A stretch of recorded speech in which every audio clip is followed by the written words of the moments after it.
Hey, morning, Council. At least good morning, those who are here. Let's do a head count and make sure we have everyone.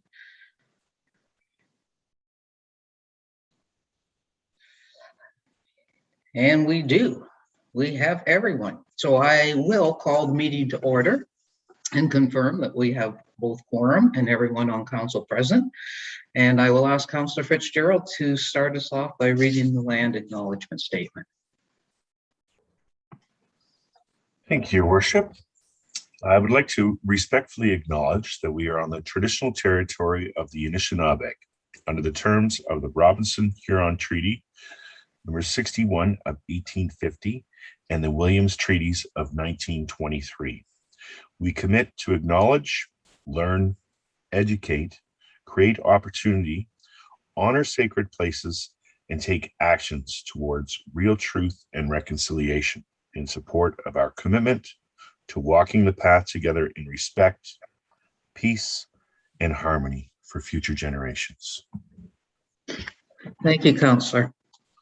I have a resolution moved by Councillor Thompson and seconded by Councillor Arnold, recommended that the General Committee meeting agenda dated Wednesday, October 27th, 2021 be adopted as printed and circulated. Questions? All in favor? That carries. Are there any disclosures of pecuniary interest? Councillor Schumacher. Yes, for item 644, report CS 2021-14, the Rotary Club's Toronto Maple Leaf alumni game. I'm a Rotarian. Okay, thanks for that. All right,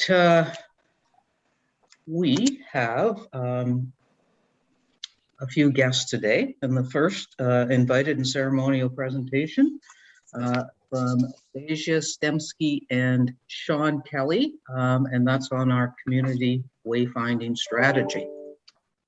So, welcome. There's Sean.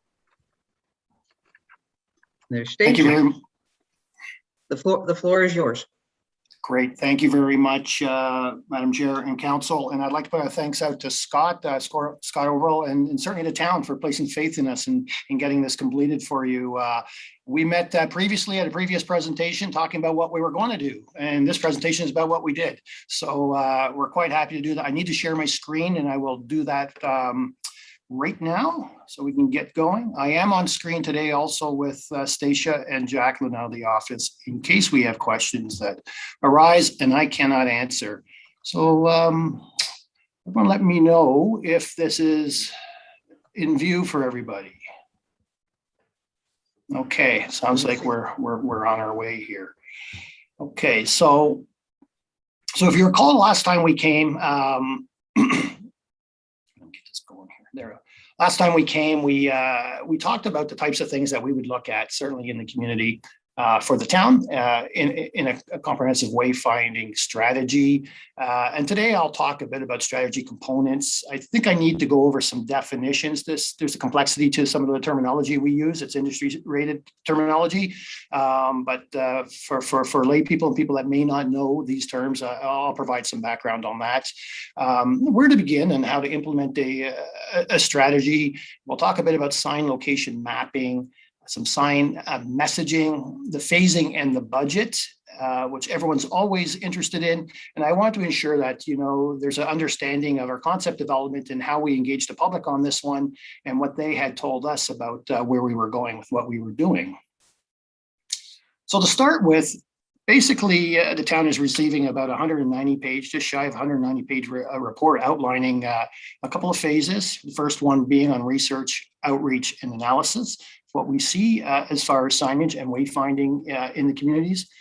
Phase two, how do we define and select destinations? And then we move into sign guides, and there's a whole family of signs types out there and standards and guidelines. We'll look at sign placement, location mapping and messaging, and that's a quick glimpse into that. And then we'll move a bit into sign design, our process and the public engagement, what we heard back from the public, and then obviously the implementation guide for that. So as I said, a robust report. And basically the strategy components include quite a few different things. What we see is 54 identified destinations within the town of Huntsville and environs, which would, in our best estimate, would be about 160, just over 160 signs, 161 signs in 10 sign types. There's 3 phases of approach for implementation that we look at using 8 contained navigational circuits and 6 groups of supportive sign types. Per phase, though, we broke it out. We're looking at about $236,000 per phase. So you multiply that all by 3 phases, and what you will get is a hefty price. There might be some sticker shock with this, but realize that we don't do this ever all at once. There's never implementation done in 1 year. It's usually multi-year, if not a decade worth of implementation. So opportunity for phasing and aligning with budget availability is certainly out there. And this is pretty common to most of the work we do in most municipalities. So let me talk a bit about definitions. On this sheet, you'll see circuit, supportive signs, destination, sign types. I'll start with a circuit. So you think about directional signs and how we get to a destination. Well, you have to have a group of signs that support that. They act independently of each other and therefore avoid missing pieces of navigational information. So we can all follow a circuit to get to the desired place we want to be. There will be more signs certainly within that travel route, but there is some that are dedicated to a circuit. Supportive signs are those individual non-directional signs that are and can be installed independently from directional signage. These include parking lot identification signs, information kiosks, gateway signs, event signs, and in some circumstances, you might have a flurry of supportive signs, and others you may not have as many. So these are things that support your circuit and support your destination, and the destinations themselves being those places and locations that have been vetted through a set of criteria designed to filter and prioritize, and that's really important. Understanding what is a priority. What do our guests and residents want to get to? How do they get to them? So we filter and prioritize these destinations when and where the destinations will appear on the system. The sign types, well, there's really 3 main types of signs: directional signs, information, identification signs. And so, you can think of a directional signs, how to get somewhere. Information signs is what is about this place. And then identification is like, I am now here. So, sign types are really important, and they're further divided into subgroups depending on the user group who we're targeting, the vehicular speeds, how we see them and read them, and the jurisdiction they may be within. Where to begin on implementation here? There's about a 6-box process for us. You got to manage the strategy for sure. You organize who does what when. That happens at the town level, and you got to get your feet wet. You start with a few assorted signs, hopefully to support some success. Test out the design. And then obviously, you ensure the destinations have identification signs in place that the site is ready to receive guests, reminding folks that we are open for business. So site amenities, maintenance, safety protocols, regulatory sort of pieces there are part of that. We move to navigational hotspots, areas that have demonstrated issues with visitor satisfaction or have navigational issues should be considered earlier in the phases. And then, things about customer satisfaction, considering signing destinations that receive more guests to showcase the town's assets, encouraging exploration, fostering repeat visits, that sort of thing. And then making the case, plan ahead to ensure appropriate budgets are approved. And that's a big part of this. How do we start and what do we start with? This is a very complicated slide, purposely just to show you the level of information on here. And it just is our legend that we use for our own mapping. And what I'll point you to here is that, we have a destination key that have several parts to it. Whether it's, municipal government buildings, cultural or institutional locations, transportation services, our recreational assets, or even those things that might get a notch up and they might have larger draws of tourist services, they're all mapped. And what we use is this color-coded on the left-hand side of the slide, color-coded pill-shaped oval that has a bunch of information attached to it, and then it gets into a big manual, and you can follow it through that. But generally, this is what you would see in a legend on our mapping pages. And remember, we have four key areas off our key map, of which we enlarged also in the report. And when we get down to them, you can then see where these ovals or pill-shaped information dots or locations have been placed on the signage. Now, there's not a lot of information on the mapping. All the mapping is really doing is telling us what sign is going where at this point. You will have to refer back to the report to get the information on it. And you can see the complexity of this. As we get into more built up areas, obviously we're going to have a lot more locations for signs. So there is this sort of extensive or I should say density of dots that will happen as we get into more built up areas, because you have more things to see and more assets, obviously, that you're going to showcase. Similar on enlargement C, you can see things happening. They're not always on the main road either. Enlargement D. So these are mapping that may not mean a whole lot to you as seen right now. But the messaging chart's aligned with the reference ID markers, or those pill-shaped ovals that I've been speaking about.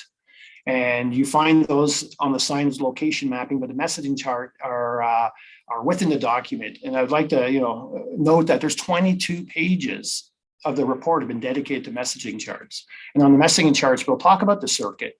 We'll have a reference number. We'll have the sign type, and there's acronyms, there's certainly abbreviations for the sign types, and then what the direction and included messaging, primary messaging that might be on the sign. All right, so yep. Sorry, Sean, can I interrupt for just a second? It may be my screen, but I don't think that you're in full screen mode. Everything's very small. I'm wondering if we can enlarge it at all. I can probably enlarge. Hang on here. Does that help? That's better. Thank you.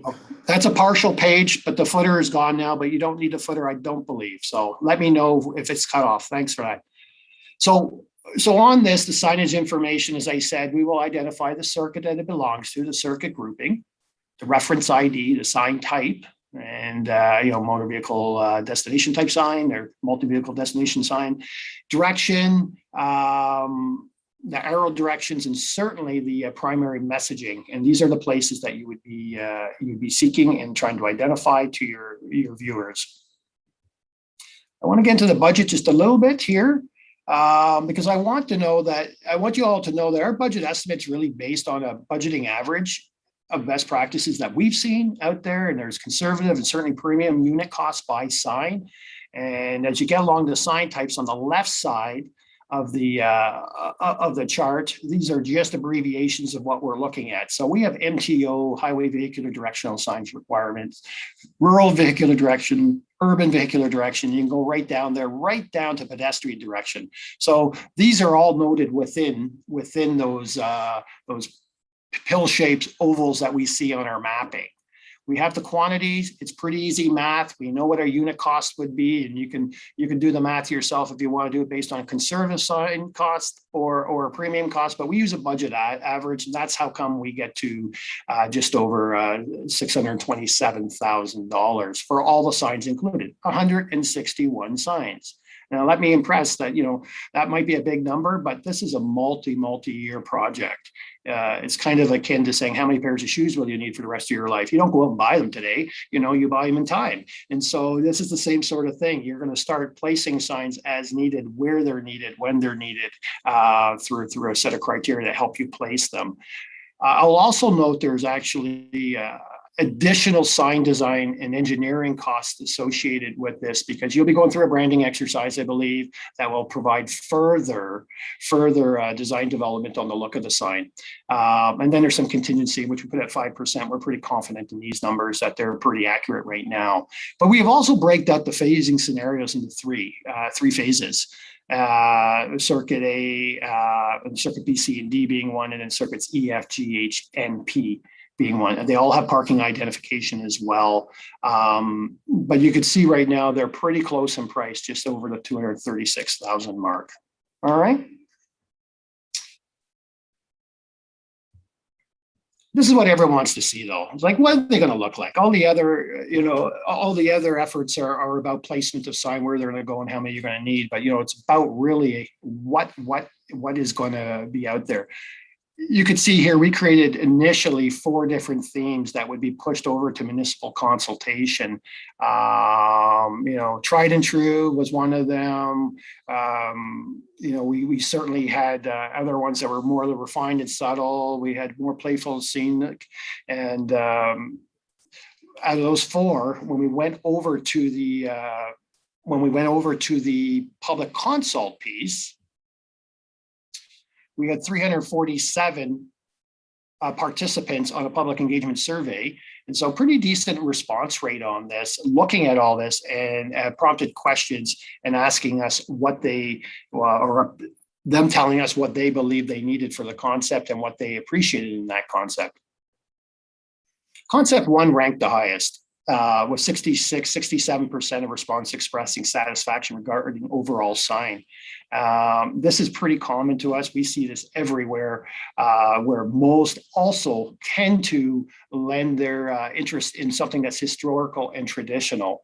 Certainly on the hardware front, it ranked the highest for us, and I think it would best suit Huntsville, and that's pretty much what the participants believed. But that is that's very common. This is a very common look for many municipalities out there, and the communities, when invited, tend to lay that way. We heard some additional comments. Basically, requests for use of natural and earthy colors reflective of Huntsville's landscape, requests for use of landscape features throughout the sign, would it be wood, trees, rocks, water? There was concern over keeping signage out of disrepair, and that's an ongoing maintenance thing. A request for that, for the well-being of signage that can be maintained easily. And there's concern over legibility with emphasis on contrasting messaging, and know that we do our best certainly to abide by guidelines for heightened readability and accessibility in all our work. I think that's a quick overview of the document, and we're here to take questions if there are any. Okay, thanks for that. I'll get you to stop sharing, Sean, just so that I can see council. And we're back. Okay, council, questions. Deputy Mayor Alcock. Thank you, Your Worship, and thank you, Sean, for the presentation. It was a lot of information, and amazing job in compacting it so thoroughly. I'm really happy. Quick comment that that the public chose the traditional historical theme for the signs, because I would have hoped that we would carry on with the theme we're already developing with the new light standards that we've developed we've just put up in the downtown Main Street, which good, because now we're consistent. So that's a win, I think, and pleased to see that. 2 quick comments, and that is,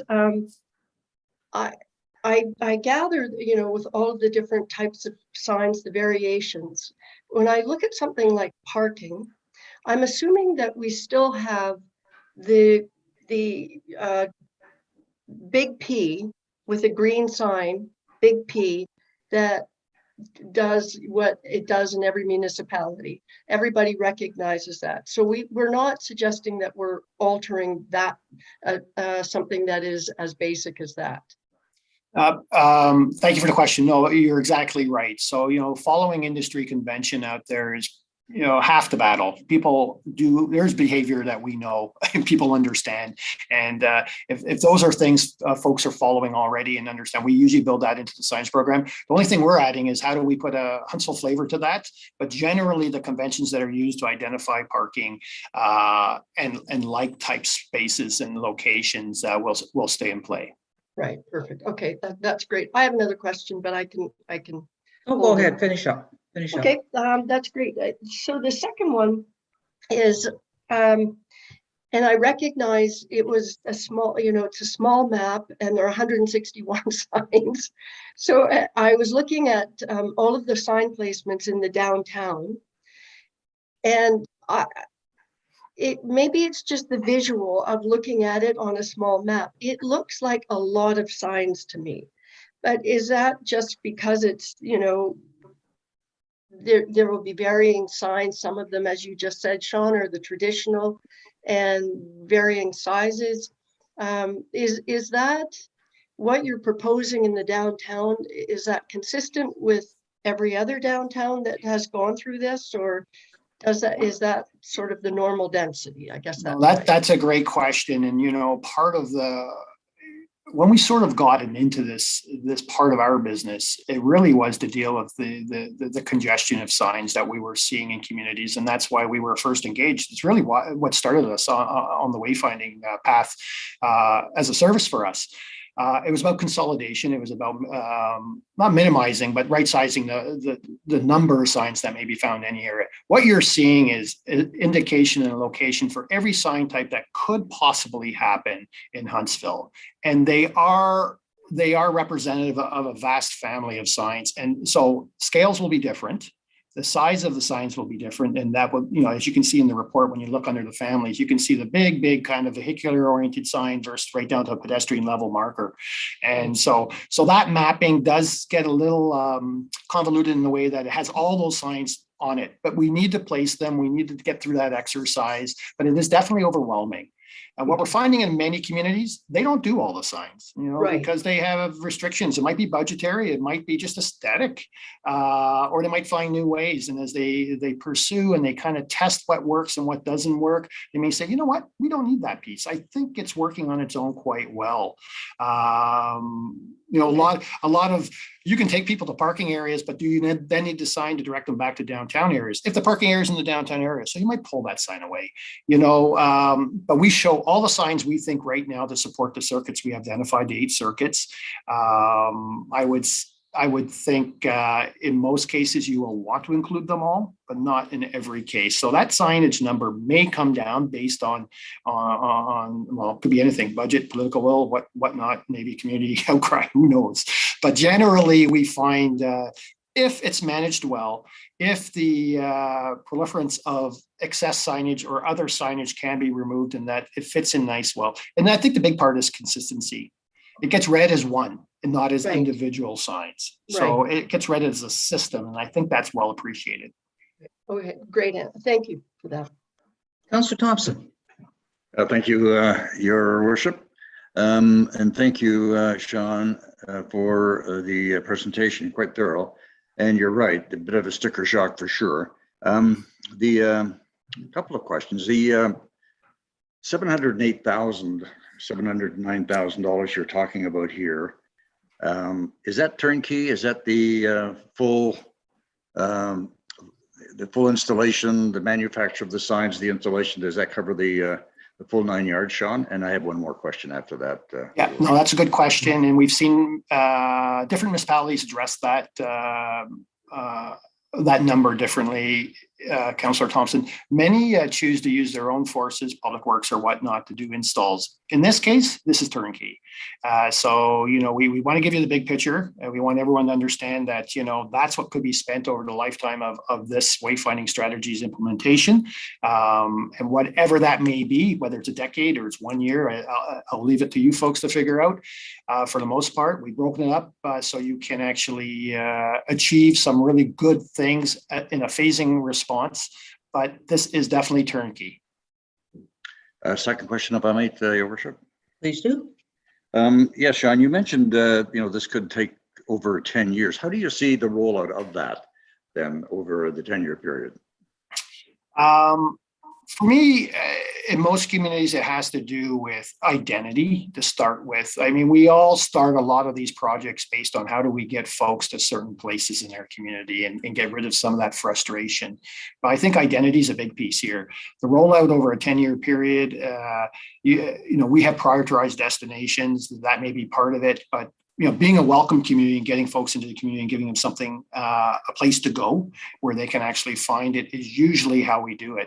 And then you might look at, so what does that mean? That means, okay, do we need a gateway or entrance sign system? And I don't believe gateways were really part of this. But, once you achieve the town of Huntsville's boundaries, could you get to the basic areas of the community? Well, sure you could. And we have signage that will do that for us. But upon arrival to these areas, are they well signed as well? Could you identify that you've actually landed where you need to go? You know, I'm here and now I'm there, and that sort of thing. I think we gave you 3 options within the report on the implementation. Which one you start with, I think takes probably a little more further discussion with Scott and his team, and certainly council on where you want to go. Budget will probably play a large part of that, and you might piecemeal the first bit going forward. But generally, identity and ease of navigation to prioritize destinations is the way I'd work this one. Okay. I don't see any other hands. Sean, I have a question about the section on highway signage. There were 21 signs, about 15% of the budget. Can you give me an idea of what type of sign we would be putting out on the highway? I might defer to either Stacia or Jacqueline, who are on the call, because they were doing the MTO spec on this one. If I can invite them in. Is Jacqueline or Stacia there? Stacio's there, but you're on mute, Stacia. There we go. Yeah. Hi, Your Worship. That's a great question. There are some MTO roads that pass through Huntsville. So those are major channels to get people into town, and the first primary location for getting people into the community. So being MTO jurisdiction, higher speed highways, those signs would require some additional permitting from the MTO, as well as perhaps some additional structural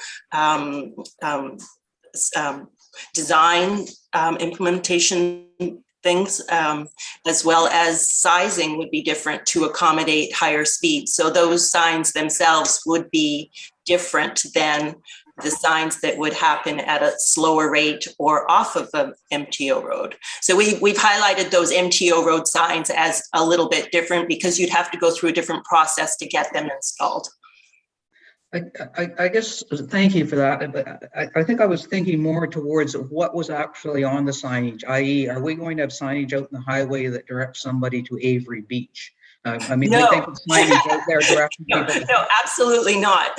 Good question. So we would be choosing the priority destinations at the highway level. So we've already identified which destinations are a priority. Downtown would be a priority. How do we get to downtown? How do we get to some of those higher level, the Summit Center and those districts? How do we get those from the first point of the sequence? So those higher level destinations would be identified there. And then as we move through town and get closer to the lower levels, that's where we pick up the lower level destinations. Is that, yeah. Thanks for that. Okay. I don't see any other questions, so thank you both for all of the work and also for the presentation today, and we'll figure out our next steps. Thanks very much. Thank you. Thank you. Council, at this time, I'm just going to take a minute to actually thank Scott Oval. This project's been going on for some time, and Scott is leaving the town of Huntsville at the end of the week. And not just this project, Scott, but for everything you've done over the course of, I think it's been 9 years in the town of Huntsville.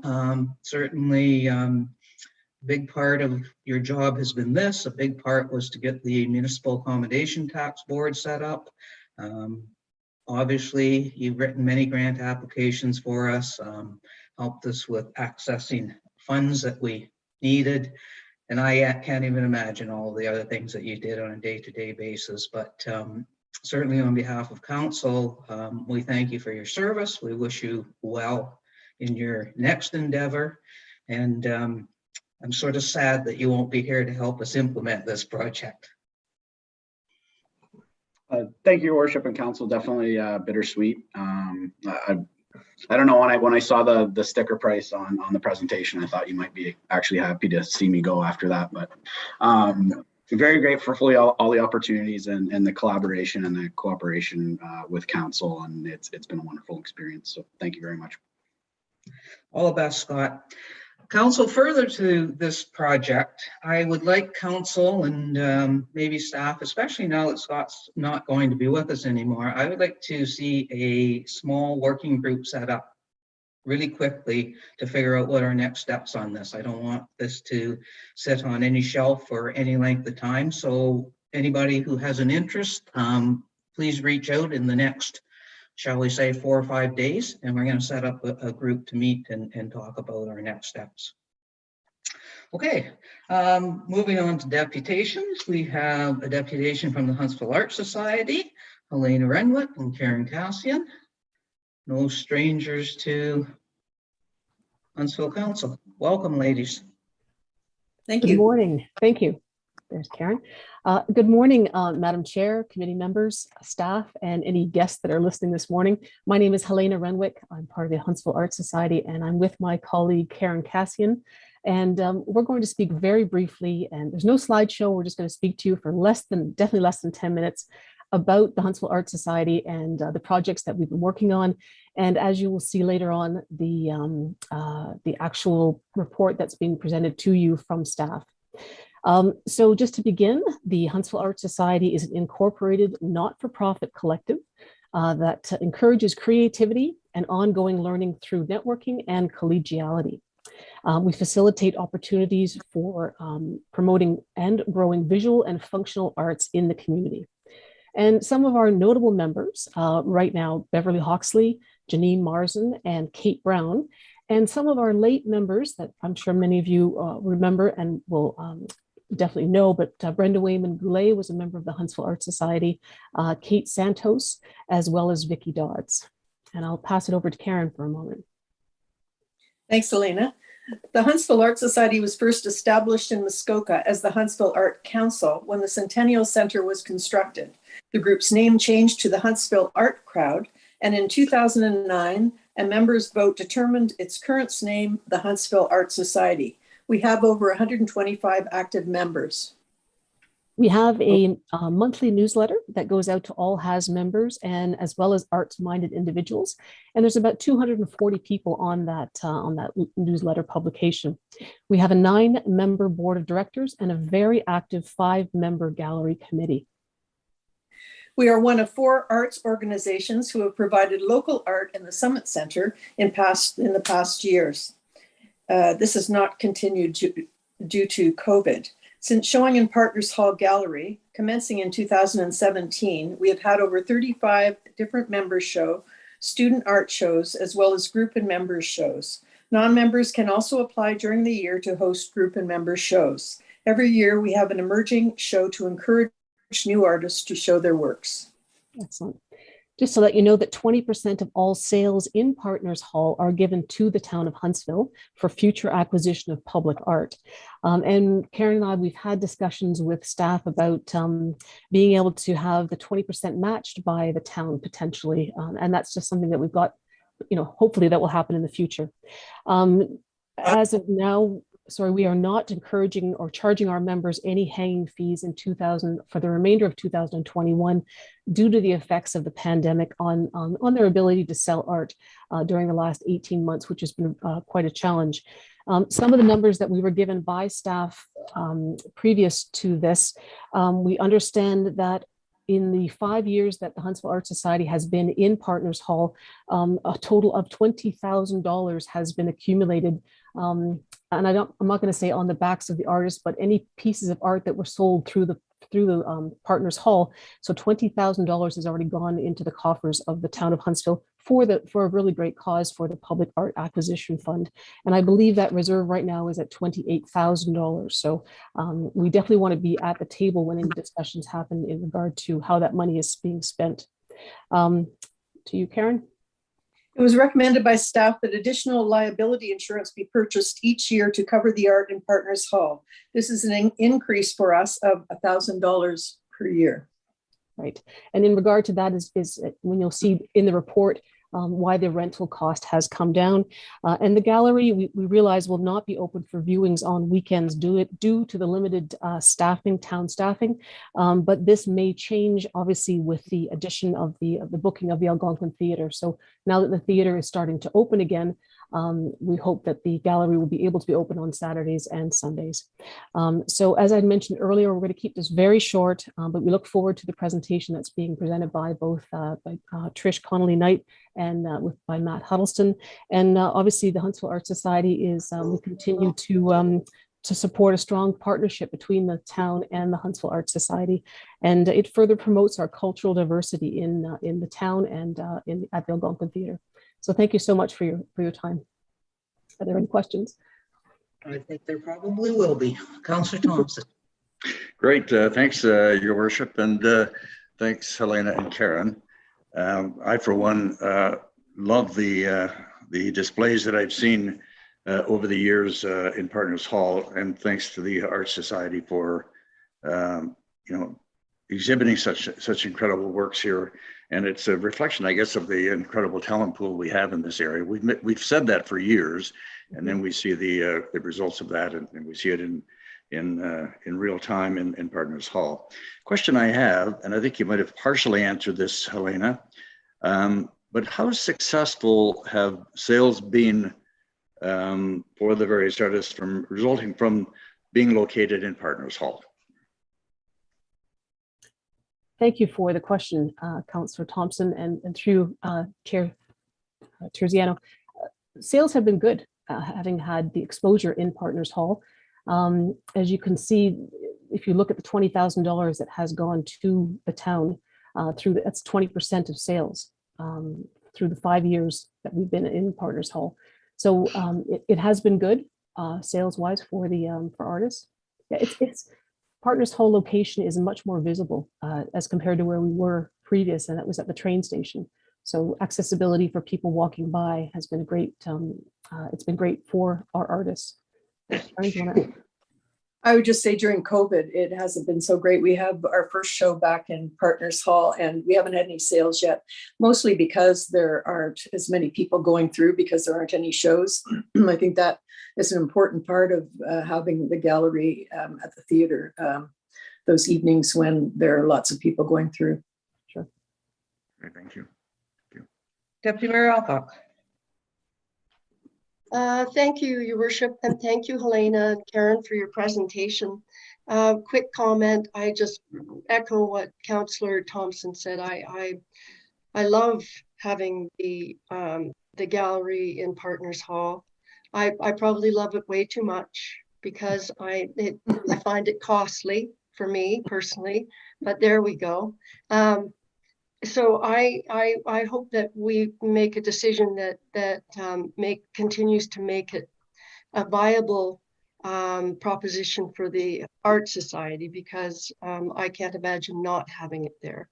It's such a wonderful way to display the works from our artistic community when we have shows and people go, during intermission and during meetings. I just think that the partnership that we have with the Art Society is excellent, and I want to see it continue. So thank you. Dr. Armour. Thank you, Madam Chair. Terziano, I just want to say thanks again for what you do. And I'm just curious, over the last 20 months with all that's been happening with lockdowns, have you seen an increase in people coming out of the woodwork to the Art Society and wanting to do more painting and get involved with you? Can I speak to that?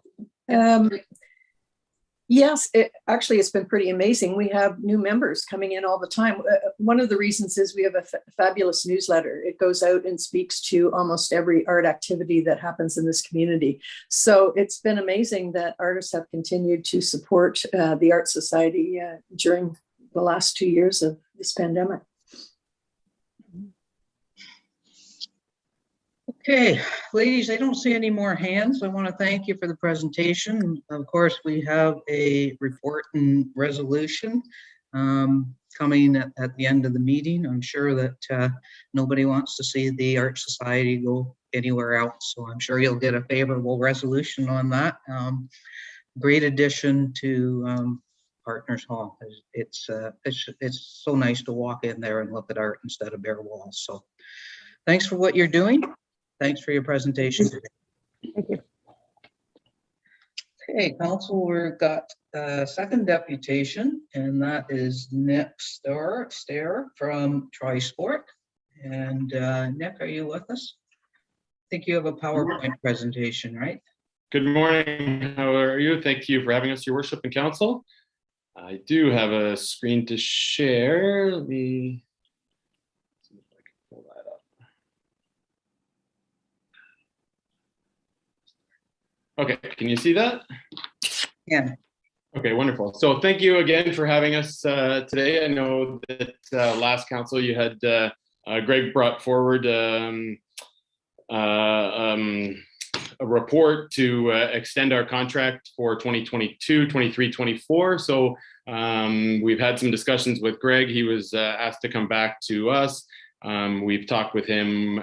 We went over some points. We've also talked with yourself, Your Worship, and we've kind of put together a presentation and kind of hopefully answer some questions and take some questions. And hopefully we can continue our relationship for the next 3 years. So I'll just scroll through here. So I know there was some topic discussions about the date. We are asking to stay in July. So there are a few reasons that we would like to stay in July. So we license the event. So we are not Ironman ourselves. We actually license the event similar to like a Tim Hortons and such.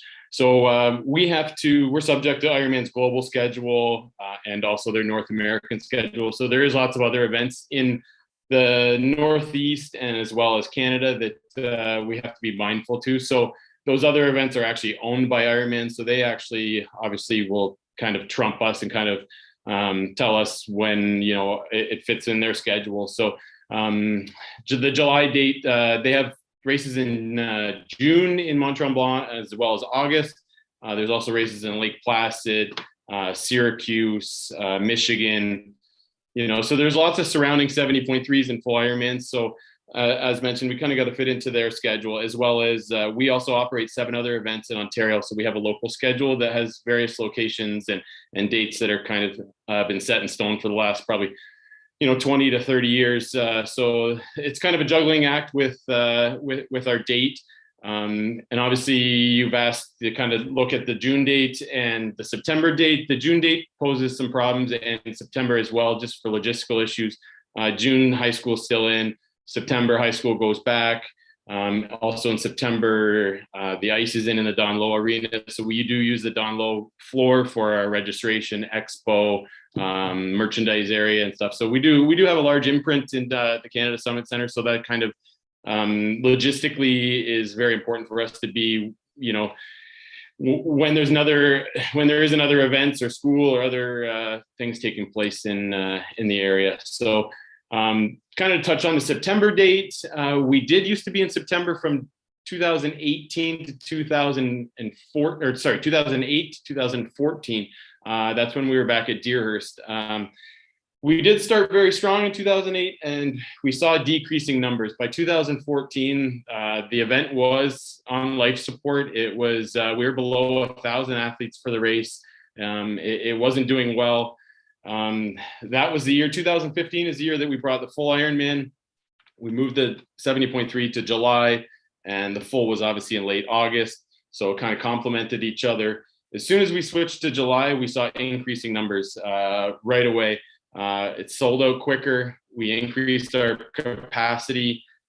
We found that athletes were coming for longer, booking their hotels earlier, and they were able to bring their family and friends. September poses a problem because a lot of these athletes are, family oriented. They have kids. They have, they want to bring their loved ones to see them accomplish their goals. So September was a tough date for them.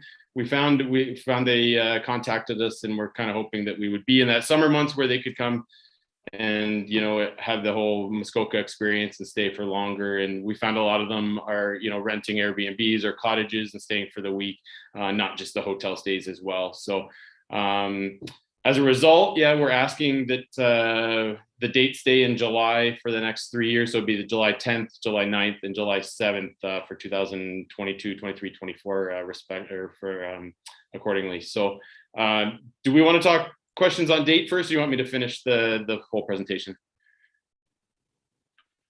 Oh, sorry, I can't hear you. Sorry, go ahead and finish your presentation, then we'll go to questions. Okay, wonderful. Okay, so let me just, okay, so I know the run route has been a hot topic here. Let me go back here. There we go. One more. It's a little slow to react here. Okay, so over the course of the 14 years we've had the race in Muskoka, obviously the first many were at Deerhurst. We have changed our run route 12 times. So we have been quite flexible with moving it and trying to find that specific route that would work for everybody, work for our athletes, work for the town, work for local businesses and local residents. So I know that 2021, this past race, didn't work well. We recognize that. We apologize for that.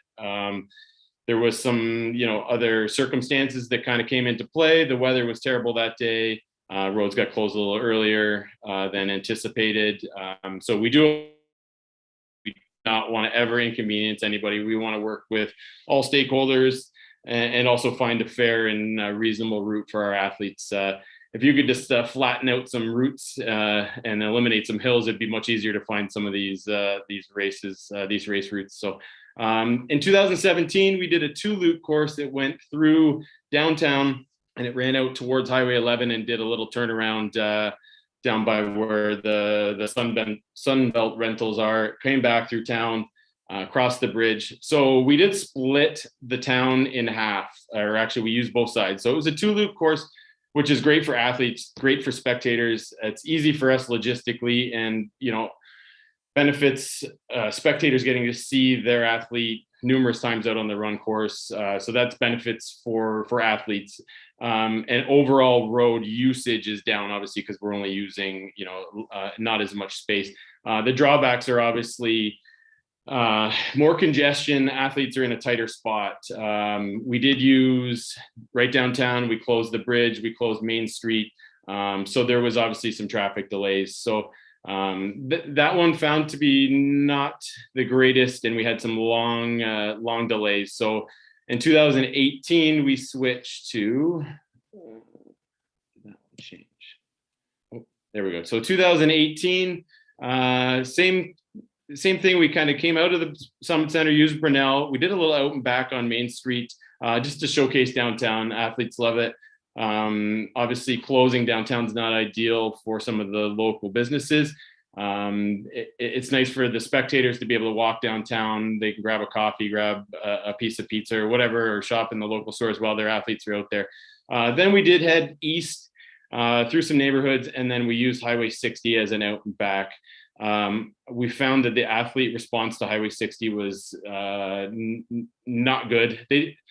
They came to Muskoka to see, the beautiful scenery, and they don't really want to run on highway roads or, down heavy congested traffic areas. So, and breathing in that kind of smog and stuff. They do enough of that training in their hometown. So we wanted to showcase the town. So this one didn't really work well for us. Didn't work well for the OPP as well, because we had to go through that Rogers Cove intersection where the LCBO is. That proved to be a very busy spot and some major traffic delays there. So, and like I said, Highway 60 wasn't conducive for athlete experience. So then 2019, we switched again. This run route proved well. Athletes liked it, got us out of town. The issue that we had was Main and Center. It seems to be the busy spot. So it was a 1-loop course. So athletes were a little more spread out. So it wasn't as bad as 2017 is used downtown. So downtown closed from to Center Street, complete closure there. We did see some big traffic delays there just because we couldn't use the Main Street access, and it was tough to manage for OPP. So the 1-loop course was proved better because there's more gaps for traffic to cross. But we did see the delays at Main and Center. So the good thing about using that route is it's wide enough to have two-way vehicle traffic and runners on the left. So we coned a runner's lane, and then we also did a two-way conversion because you have that nice big parking lane along the north side. So once we got across Highway 11, it's nice and rural, so it's not as impactful to residents. We did have to close the Highway 11 ramp. That proved a little bit. There was a lot of varying factors in 2019. There was highway construction. I believe Highway 60 ramp was also closed. So there was delays there. They had to use Ravenscliff or Muskoka Road too. So there was a whole bunch of contributing factors to delays there. So we have had chats with Greg and your worship in the last couple of weeks. We think we have found an alternative or an alteration to the 2019 route. We recognize 2021 didn't work. The full road closure is something that you guys won't support, and that's fine with us. We're willing to work with you guys. We found an alteration that we think could prove to be beneficial to everyone and alleviate traffic, and it won't have any full road closures. So we would come out of the Summit Center, use a short section of Brunel, and then run up Veterans Way to Lorne. And then once we get to Lorne, we could, like I mentioned, we can use that one runner's lane and still maintain two-way traffic. This way, two-way traffic heading eastbound towards town. Main Street's completely open. Main and Center is completely open. Traffic can flow east, west, and OPP can manage. We'll work with OPP and the seat team to make sure that, we have OPP in the proper spots. So we recognize there still will be a little difficulty for residents heading north. There'll still be a little bit of delays at Center and Veterans Way, west at Center, west and Veterans Way, and Brunel at just before Cora, where they come out of Park Drive there. So we recognize getting north will still be a bit of a challenge, but we figure with traffic being able to flow east and west on Highway 3 or Muskoka Road 3, Main Street being open, this should alleviate a bunch of traffic issues. So that is kind of our recommendation and our tweaks. And as mentioned, we're totally open to, finding the best route. We're not here to, bully a route or strong arm a route. We just want to find a route that works for the next 3 years. And if year one doesn't work, we're open to a tweak. Okay, you guys want to go up Mary Street, we can do that. But I think finding a consistent route and having that consistent date, and we can have a good plan in place leading up to each event, and warn or notify local residents and businesses and such. That said, with no full road closures, we're suggesting that we maintain the same bike route as we've always had. The reason that we closed that section from Brunel, from Park Drive all the way down to North Mary Lake Road is because we had bikes returning and two-way runners. So we just found it wasn't safe to have any vehicles on there. So this bike route would be the same as when we used to be in the past. We'd have two-way traffic. We'll maintain a traffic north and south. There will be delays at Town Line Road just because of bikes coming in and out, but it's something that we've done for years past, and there will be delays. We noticed that, but minimal to say the least. So that's just the notes. So basically, in summary, the date change is kind of a really tough one for us. We're in a contract with Ironman and all the stuff that I pointed out earlier. And for the run route, like I said, we're willing to work with all the stakeholders, and we're hoping that this solution will be prove to be the best route for the town and provide a positive athlete experience. So I guess we are, period, if I know how to stop sharing my screen. Okay. All right. Thanks, Nick, for that. I'm going to go to council for questions. Councillor Thompson. Yes, thanks, Your Worship, and thanks, Nick, for the presentation and the history of this particular event. It's had some different routes and so on and so forth. Actually, the route that you recommended lastly with regards to Veterans Way and then Lawrence Street and then using a portion of Muskoka Road 3. Mayor Terziano and I did drive that, or a portion of that, the other day, and thought that was a really great alternative. So I totally understand your restrictions with regards to dates. That's totally understandable, and so on and so forth. So I think this is a great answer. I'm really one of those who would feel it's really important to keep this event in Huntsville, and so I'm going to support this. If the rest of council feels this is the route to go, I'm going to support this particular alternative. Thanks again, Nick. Thank you for your support. Deputy Mayor Alcock. I thank you, Your Worship, and thank you, Nick. I will echo much of what Councillor Thompson just said. I am greatly relieved to see the tweaking and option 3. I think, and I really appreciate the effort that you've made to do that. I am also a huge supporter of the 70.3, and it was agonizing to think that we might lose it. I'm hoping that that it's it's favorable around the table, because I get, we've had some really interesting letters from athletes, but also from our local businesses. So I think I was really hoping that we would find an alternate that would relieve some of the issues for them. But some of the letters reminded me of what this brings to Huntsville. And I know often we say it brings, people, and they stay in our hotels and all of that. But I was also remembering, by reading one of the letters, about it's inspirational for a lot of people that I was a volunteer for a couple of years. And while I didn't participate in the event, I do recall that it was just a wonderful feeling of community and being part of something like this. And it is inspirational. It does fit our whole health initiatives and living healthy and being part of a healthy community. And I believe a lot of people actually have ended up moving to Huntsville because of these sorts of initiatives.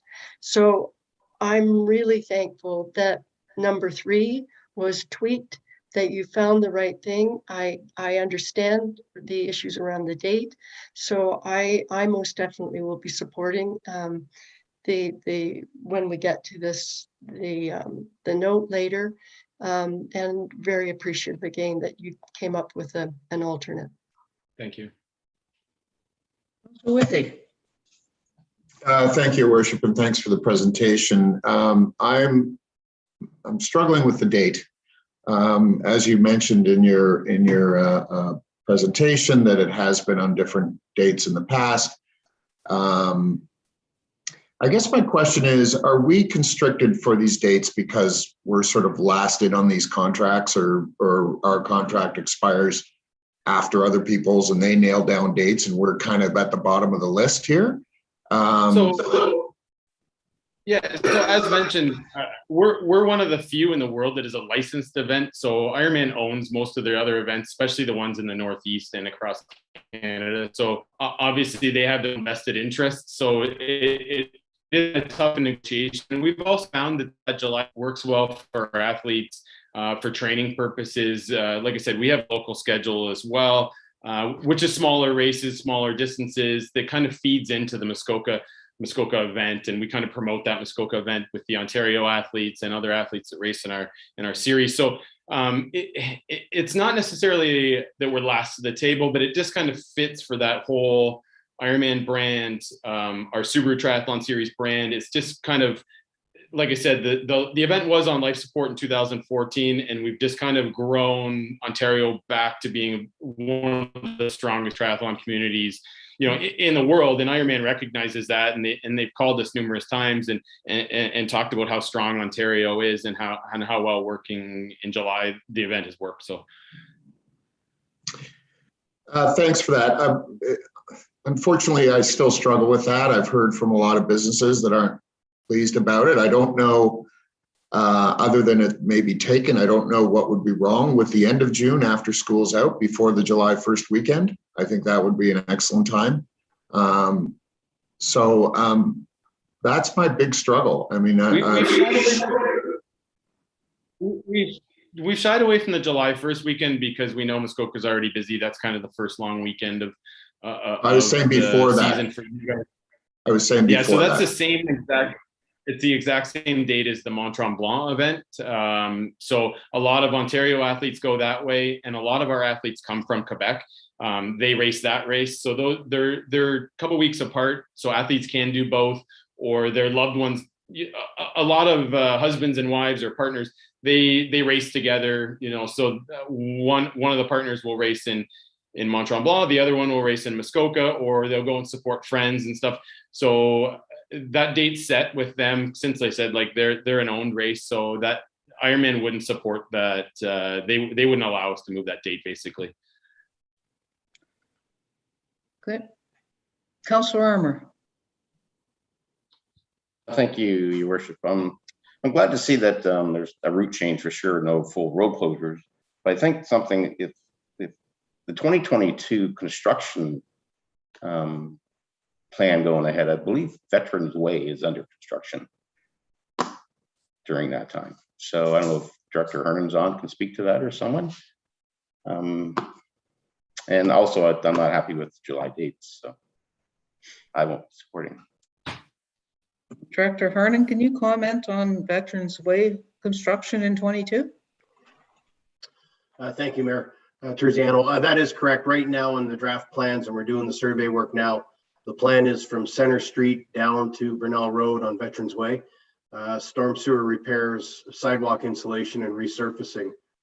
That's slated as soon as the Main Street construction is over and we're done with that detour route. So Veterans Way would be, at best, would be a gravel surface. And the timeframes that we're talking now.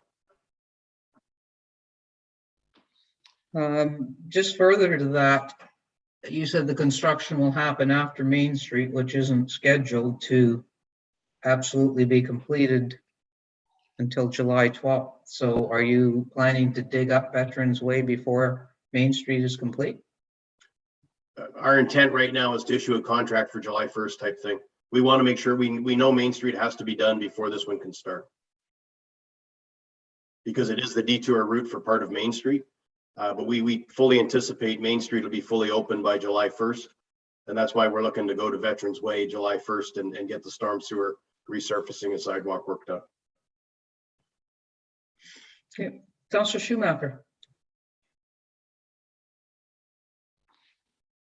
Thank you, through you, Your Worship. So I do appreciate the effort to change the route, Nick, and I get your issues with the date.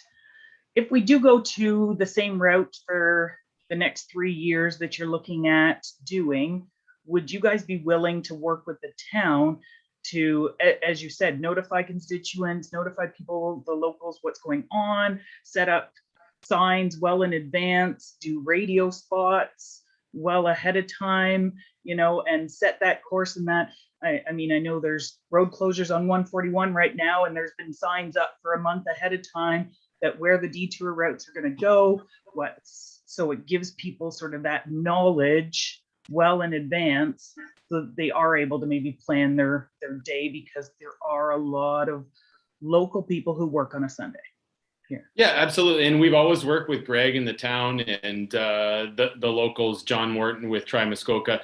We always send out residence notice to everybody that's affected. So everybody gets something in the mail a couple weeks before. We put out signs before. We've done radio spots. We've talked with newspapers and such. So yeah, definitely. And if there's something else we can do, we're always, willing and open door to communicate with the community as best we can. We want to make sure that everybody knows.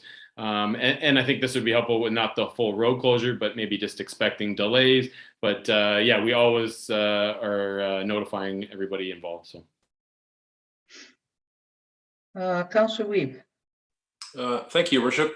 So a couple of comments. One is I know every time we lead into these discussions, we always hear about how we're going to communicate well and everything's going to be everyone's going to know what's going on and it's going to be no problem. But this last year proved that just didn't happen, and it was a bit of a disaster.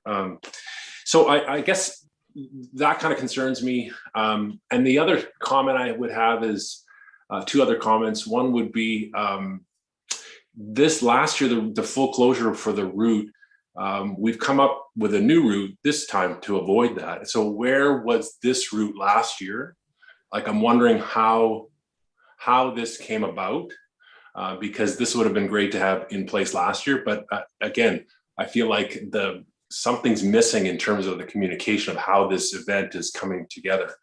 And the last part is I would be remiss if I didn't also show my concern for the date. I think that it's good for the participants. It's not. The data doesn't prove out that it's any better for our tourism sector. I mean, it's mid-July basically, and we couldn't book more hotels than we tried. So with or without the event, our hotels are doing well. Our tourism sector is doing well. So it's a bit of a tougher sell for me as well. Anyway, those are my comments for now. I can address we did have a public meeting in 2020. I believe it was in February. We presented a bunch of routes, a bunch of options, and we presented the Brunel Road closure. We had a community open house. We came to council, I believe, and we chatted about it, and that seemed to be, we wanted to stay away from Main and Center the best we could, and we found that route. We thought it would be just staying away from town and staying south of Main Street would be best. Like I said, it's been 13 years, 12 different run courses. I think we've been, pretty flexible, moving stuff around, and obviously, we're trying to find that best route. Obviously, we can take out the Deerhurst ones because we're not there anymore, but ultimately, we're trying to find that best route, and I can't speak into the past why we didn't find that route, but I'm hoping that this is the one, and we're hoping for your support as well. So, and to speak on the room nights as well, I can't speak exactly for the hoteliers, but we have athletes already knocking down our doors to open registration, and as soon as they open registration, they're booking hotel rooms, probably at an increased rate a year in advance. In the way the world's changed with VRBOs and Airbnbs, people can kind of book last minute and such. So, it's proven to be a weekend that's sold out well in advance at an increased rate. So, and I guess also the other thing that's kind of getting missed here is I'm finding that, we used to ask for $25,000. Now we're moving to ask the map board. So we're taking that off of the town's plate. And I'm hoping that that's, another piece that's helpful for your support. Councillor Thompson? Yeah, thanks, Your Worship. I think the criticism of lack of communication is not necessarily properly warranted in this particular case. I think the kerfuffle over this past year had nothing to do with the date. It had to do with the OPP stepping in and changing the parameters of the timing, and that's what caused all the grief there. So I don't think that's particularly a fair comment or a fair criticism. The other thing with regards to Veterans Way, I understand that, but we can easily jig around that. There's Mary Street. That's an easy solution. So I wouldn't be worrying too much about construction on Veterans Way. Yeah, and if it's just gravel, or if it's, our athletes can run on gravel. Obviously, they can't ride their bikes on gravel. So if it's just gravel, that's something that we can work around. And like you said, we could adjust to Mary Street or just kind of move that one up. But yeah, we were trying to stay as far south of Main Street as we could, just to kind of alleviate a little traffic. So thank you. Any other questions? Nick, I have a question. It's come to light, so we got an email, so I actually went and looked on the website this morning. Tremblant is not confirmed at this point on the website. Is that race location up in the air still? It's not up in the air. We've had chats with Ironman basically on a weekly basis. That event, it will happen. It will happen that event weekend. It's just same thing, contract negotiations and such. But from everything we understand, that event will be happening that weekend. Okay. I guess it begs the question, if that event was ever canceled, does that date become open? Tough to say. That's something we'd have to have a negotiation with Ironman. But as far as my knowledge goes, they're close to signing a long-term deal that'll lock up that weekend for quite some time. So I can't speak for sure, but from what I understand, it is very close and a very long-term. Okay. And I have one other question, comment question, I guess. Because we have an election next year, I'm a little bit reluctant to commit future councils to 3-year agreements. Would Tri-Sport be open to a resolution that basically supports the next 3 years, but will only commit to signing 1-year contracts at a time? I don't see why not. I guess the whole reason we're kind of here is with Greg and I were hoping to not have to come back to council every year. I don't know what that would completely entail, but I mean, it's definitely not off the table. Like I said, we're willing to work with you guys. So yeah, if that's something we have to do, then we would entertain that. So Councillor Wiebe? Thank you, Worship. I actually I would support that idea. I think I am also reluctant maybe to enter into a 3-year agreement, knowing that there's going to be a new council next time around. So perhaps I don't know if it would need a motion or what kind of how the report's going to bear out, but I'd like to see that as a possible option. Councillor Fitzgerald. Thank you, Worship. I couldn't agree with you more. I think this maybe gives an opportunity to ensure that communication is at its peak and that we don't have any issues. And certainly we're not strapping new council with an agreement that they may not be agreeable to. So I think I would support this event with the new route on a 1-year and possibly 2nd and 3rd year renewal. Okay. All right, I don't see any other hands, and our report comes up shortly. I think it's not, our agenda is not very long, so you're welcome to go back to the waiting room or wherever. I don't think there'll be any other questions, but I suspect we will end up with some kind of resolution today. Okay, well, thank you for your time and take care. Thank you. Okay, Council, we're on to new business and corporate services. I have a resolution moved by Councillor Withey and seconded by Councillor Stone. Is recommended that staff be directed to initiate a vendor of record arrangement for legal services for the town of Huntsville. Jessica. Thank you, Mayor Terziano. This report is with respect to outside legal services retained by the town. Prior to 2012, the town had retainer arrangements with various law firms, which suited the town's needs. Following the expiry of those retainers, outside counsel was retained on an as-needed basis, and joint legal services was pursued with the District of Muskoka. As you may recall, the joint legal services was only feasible with 2 or more lower tiers, and with the Township of Georgian Bay no longer pursuing, council rescinded the resolution to proceed with joint legal services. Having appointed legal counsel is not mandatory and it is exempt from our procurement policy. However, it's deemed accountable and transparent to undertake a public process. This will ensure the town of Huntsville is receiving the best service for the best cost. And having contractual arrangements with a law firm will commit them to specific response times. These arrangements will not have any financial commitment on behalf of the town.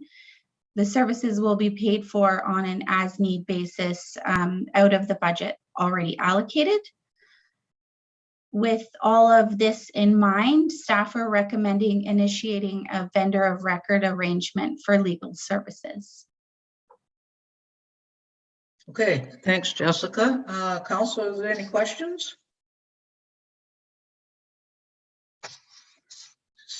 Councillor Wickett. Thank you, Worship, and thank you, Jessica. This makes perfect sense to me. I think it's the right move. Okay, I will call a question then. All in favor? And that carries.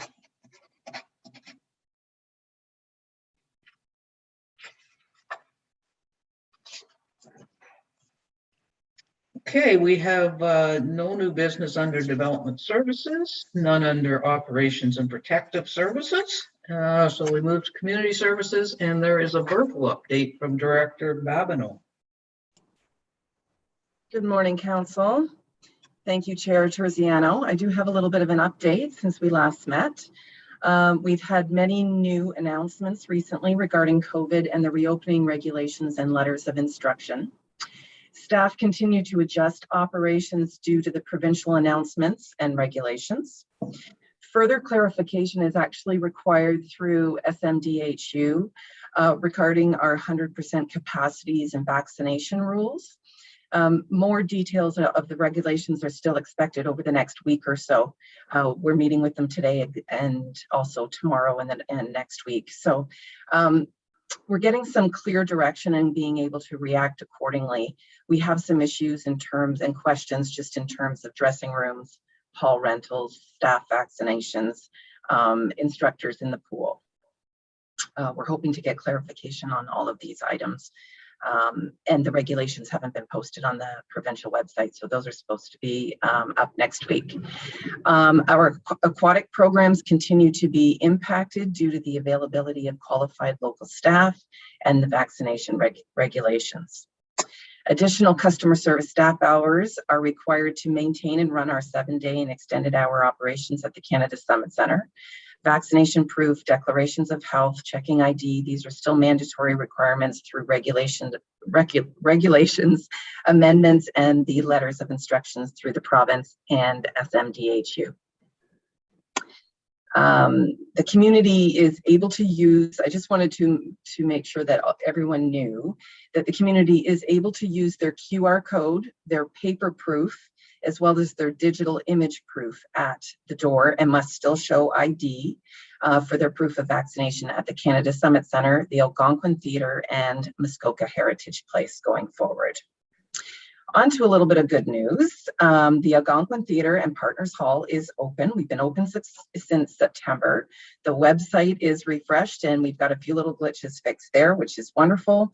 We're announcing shows, performances, and presentations. We're thrilled to have our theatre staff, our partners, and our theatre community returning back to the beautiful Algonquin Theatre. There's more to come later in the meeting. There is support coming forward to give you a little more detail on that. I wanted to let folks know that our older adult, youth, and adult programs continue to be added to our recreation, sport, art, and culture schedules. We encourage our community to watch social media, check out our website, and even give us a call if they have any questions about the current and future program offerings.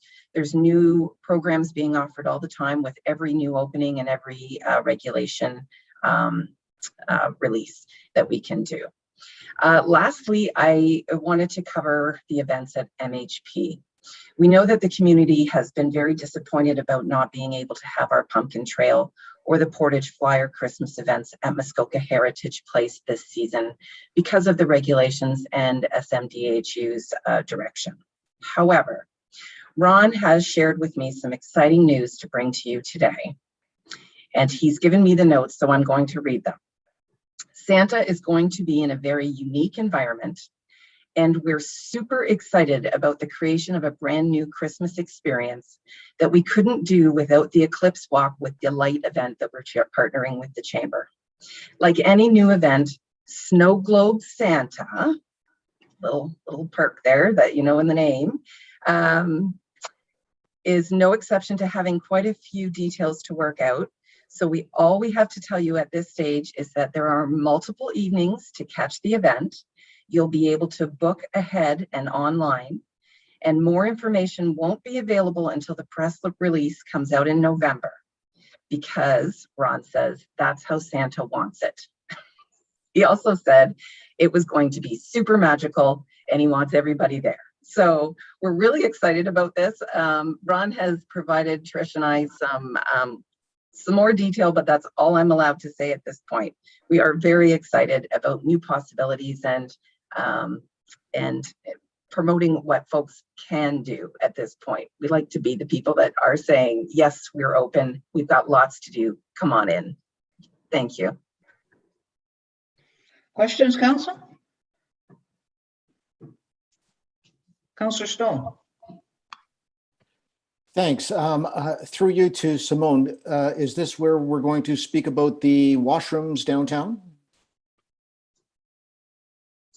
Through you, Chair Terziano, I think, Bob, that this is further on the agenda later. Yeah. Thanks. Okay, so Simone, just not to,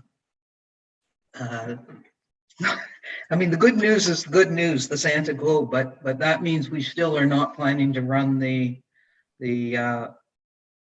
train for Christmas. Is that correct? Correct. Through your Chair Terziano. There are, this 100% capacity opening isn't across the board. And so museums fall into a very specific grouping. And because these events force people through entrances in a very short time period and crunch them together, we can't possibly make this happen all in one night. What would happen is we would cut that event back so much that we're going to have a lot more disappointed people than happy people. We know how well that program gets booked. And if we could be at full capacity, that would be wonderful. But because we can't, and we can be at less than 50%, I think it's only at 40% that we could even do. And because it only runs on one night because of the logistics of getting the train rail cleared of snow and having Santa, Santa's another piece, and having so many people address him and sit and close to him, that this isn't really an option for us. So there's a lot of logistics to work through. We've been working with SMDHU and the province on these regulations just to see how we fit. And unfortunately, this is not going to happen this year. So what staff was able to do, and I've been leaving here at night, seeing the lights start up and being lit in Muskoka Heritage Place is so beautiful. It is going to be incredible. So a Santa Globe, snow globe Santa is really going to be a great option because it keeps Santa safe and family safe. It's outdoors. We're going to do it over multiple nights. It might be something that we might have to keep. Councillor Thompson. Yes, thank you, Your Worship, through you to Simone. And if I interpreted the press release with regards to the cancellation of the usual Halloween treat and the train ride at Christmas time and so on and so forth, I saw in there, which I thought maybe spelled the whole thing out to me, was that there is a community involvement with regards to this, and I took that to mean not just participants, but the people that actually were involved in putting these things together. So that's what I took from that. Is that sort of a proper interpretation of that, Simone? Through you, Chair Terziano. Councillor Thompson, yes. These two events take a lot of community participation. And so a lot of notice, a lot of planning has to go into it. We had to make a call early in October, and that happened before the announcement on October 8th. So it was a little bit of, the wagon before the horse, but we had to make the call and we didn't know that they were going to make the announcement. It still didn't change things once we realized the regulations. So our community partners, although we'll be back, but we needed to make a call prior to the 8th of October. And so to pull those partners back in would be a little bit of a logistical challenge at this point in time. Okay, well, just so you know, I've doubled my Halloween treats this year because MHP won't be running and I expect more kids in the neighborhood, so maybe everybody should. All right, that's great. Moving on to reports, and I have a resolution moved by Councillor Weeb, seconded by Deputy Mayor Alcock. It is recommended that staff be directed to proceed with the creation of a one-year agreement, including the provisions outlined in report CS 2021-11 between the Town of Huntsville and the Huntsville Art Society for the extension of the use of Partners Hall wall space, and further that the mayor and clerk be authorized to sign the one-year agreement. Matt, Trish, who's up? I'm up. Thank you so much, Chair Terziano. And good morning, everyone. It's really great to be here at my first official General Committee meeting. Before you, you have in your package the staff report that outlines the Huntsville Art Society contract renewal. It's a one-year renewal that's being recommended. I had a great meeting with the group through the Huntsville Art Society, and you heard the presentation or the delegation a little bit earlier with Helena and Karen. So looking forward to a long relationship with that important group. So happy to take any questions. Questions, Council? Deputy Mayor Alcock. Thank you, Your Worship, and thank you, Trish. Just a quick question about, was there any discussion about it being longer than a one-year renewal, or I can't remember if Helena or Karen mentioned having a longer agreement or not, but just curious if that was part of the discussion. Trish? Yes, thanks very much for that question. And through you, Chair Terziano, we did have discussion about it being a longer agreement. And then what I explained to the group was there's a number of things which I outline in the staff report that I think impacts, and they were agreeable to a longer term with respect to we're expecting our community services master plan to be done fairly shortly. As well, I think Council's aware that there will be a theater business plan that also will be coming forward in the new year.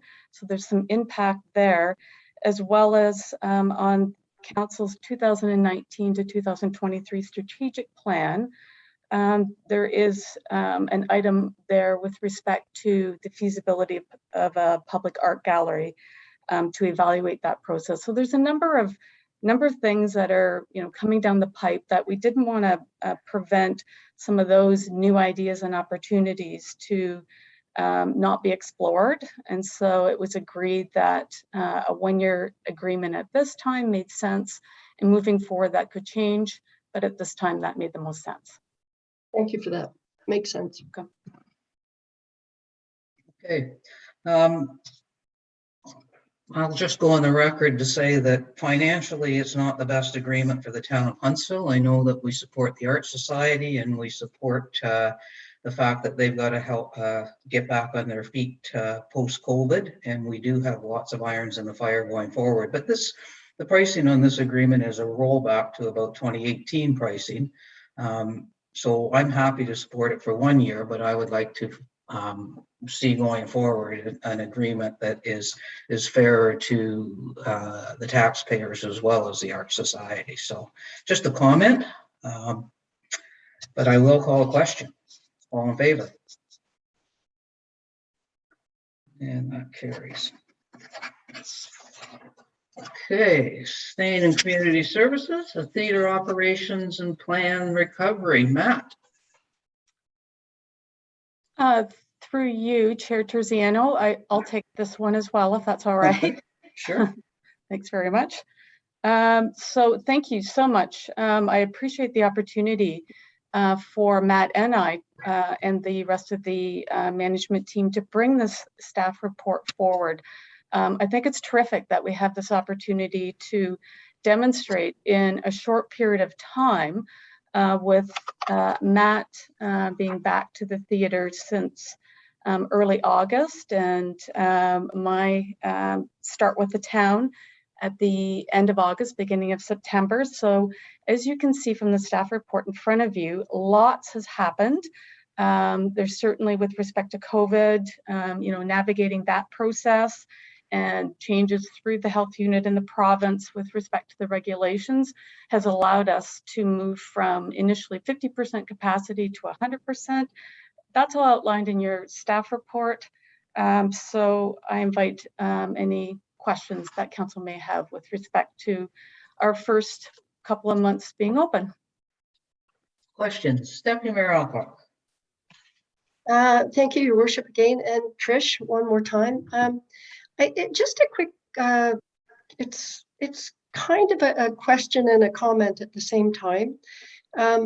I did look at the report, and I noticed that there was a schedule provided of all of the possible upcoming events in the theater, and I was a bit surprised because I know HFA has been hoping the theater would open for a while, and they've organized a number of events already, as is reported in the staff report.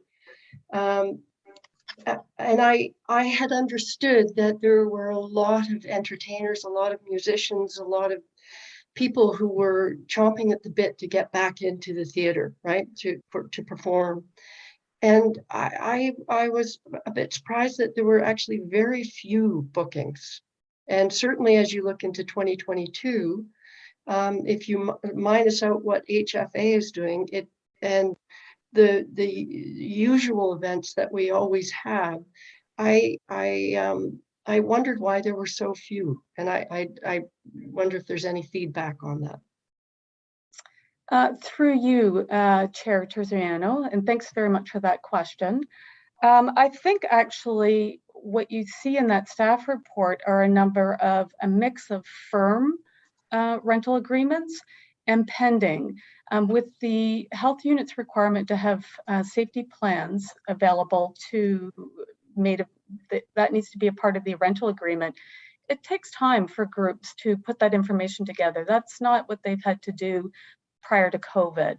So they're learning, the organizations and the groups are learning there's a little more to it to book, and we're helping navigate that process. So keeping in mind, it was October 8th when the announcement came to open up to 100% capacity. So I think that helps make it a little more realistic for groups to come back from a business perspective in terms of selling tickets. So it's been weeks, and since this report, we've had more calls and more interest. So it really is super fresh in terms of the groups that have been in touch with us. Certainly our anchor tenant, the Huntsville Festival of the Arts, has been really helped us move forward with our opening. So I think you're going to see more come. There may be the odd group that decides, they're not ready. But I was actually quite pleased and continue to be pleased to hear the number of inquiries. Councillor Armour? Thank you. Through you. First off, great job, Matt, on your TV interview. Watched it the other night. Good job. Second thing to you also, I guess, we had some repairs for the stage and some lighting and sound things. Did we get that all done during the COVID, so everything's up and running and no need for repairs anymore? Through you, Chair Terziano, thanks very much for that question, Councillor Armour. Those repairs have taken place, and as a matter of fact, super exciting. We have Chris Boone back as of October 18th, and he is doing a complete review of all of our equipment, maintenance check, and sending out anything that needs repaired, and that is going very well also. Councillor Thompson. Yes, thank you, Your Worship. Through you to Trish and Matt and Simone as well, I guess. I guess my concern and wonderment, I guess, to some degree, is how we could get more usage from local groups of the theater. I know it's dark enough that the theater's dark enough that there are times when local groups could be, whether they're theater groups or dance groups or whatever, could be using it. I know there is a system in place, okay, to financially accommodate these different groups, but I'm just curious as to how well that is known and how well it's exercised, and maybe whether there might be alternatives to financially help these groups use the theater. And I know that I had scheduled a meeting with Director Babineau along with Councillor Stone, and it was canceled because of the unavailability of a couple of councillors that should have been there, I guess, or should be there. But in any event, I'm just wondering if that's something that's worth pursuing. I remember when we opened the theater, and I kept thinking at that time this would be similar to the arena that we subsidized to such great degrees, you know, for our little lacrosse players, our little hockey players, and users, generally speaking. And I thought of it in those terms, and I still do think of it in those terms. And I'm just, I guess, a little bit disappointed that we don't get a lot more usage of the theater by local groups. Trish? Through you, Chair Terziano, and back to Councillor Thompson. Thanks very much for that. I think what I heard with respect to her question was around more asking why there were more, maybe isn't more groups in the theater, and around affordability is what I think I heard. So hopefully I understood your question. That's basically right, yeah. Thank you. So from an affordability point of view, I love that. I love that you asked that, because I think that you know, there's an opportunity there through our master plan and through the business plan to have some to have that addressed and to have a fulsome discussion, because I think that that approach needs more discussion, and it also requires you know, a little bit of work in terms of, you know, what do these groups, you know, what are their expectations, what is affordable, and comparing that to our fees bylaw. So I think there's an opportunity there to have that discussion. From a, you know, seeing more groups coming into the theater, I think one of the things I just wanted to point out just in the staff report was some of the new ideas that are that we are reviewing in terms of just some new initiatives. And I think that you'll start to see those come into the theater as Matt and myself and the rest of the team reach out to, you know, the high school, for example, some of these other community groups. We're really excited to bring some youth music nights if we can, you know, get some interest there, you know, looking at a variety of genres of music. So we have different people coming to the theater. So trying to broaden, you know, all the different groups. So it's not necessarily, you know, the same group of people using the theater. I would, you know, in addition to the new initiatives, I would also mention that through our meetings with the marketing department, there is a significant marketing plan for 2022, and it's also been plugged in now to get the message out. So if there's still groups or individuals out there that don't know that the theater is open, we're working super hard to make sure that people know we're open. So I hope that helps answer your question. Councillor Weeb. Thank you, Your Worship. And I'm glad, like you, Trish, I'm glad, Brian, that you brought that up. I think that as was mentioned, and as we've sort of grappled with in the last, let's say 2 years, the true vision and business plan for the theater. So what I'd like to do, what I'd like to task everyone with as Chair of Community Services is give it some real thought. What is it we really want our theater to look like? Because it really ultimately ends up, it's up to us, really. It's part of the community, it's part of the vision, it's part of the culture here in Huntsville. So take some time and really decide, is it more important to have student groups and community groups and volunteer groups, et cetera, using the theater more often? Or is it more important to see that bottom line rise and maybe even regardless of what the offering is or how it's used, if it breaks even or makes money, is that more important? Should we turn it over to a third party and let them do as they will, as long as we, can recoup some of the costs?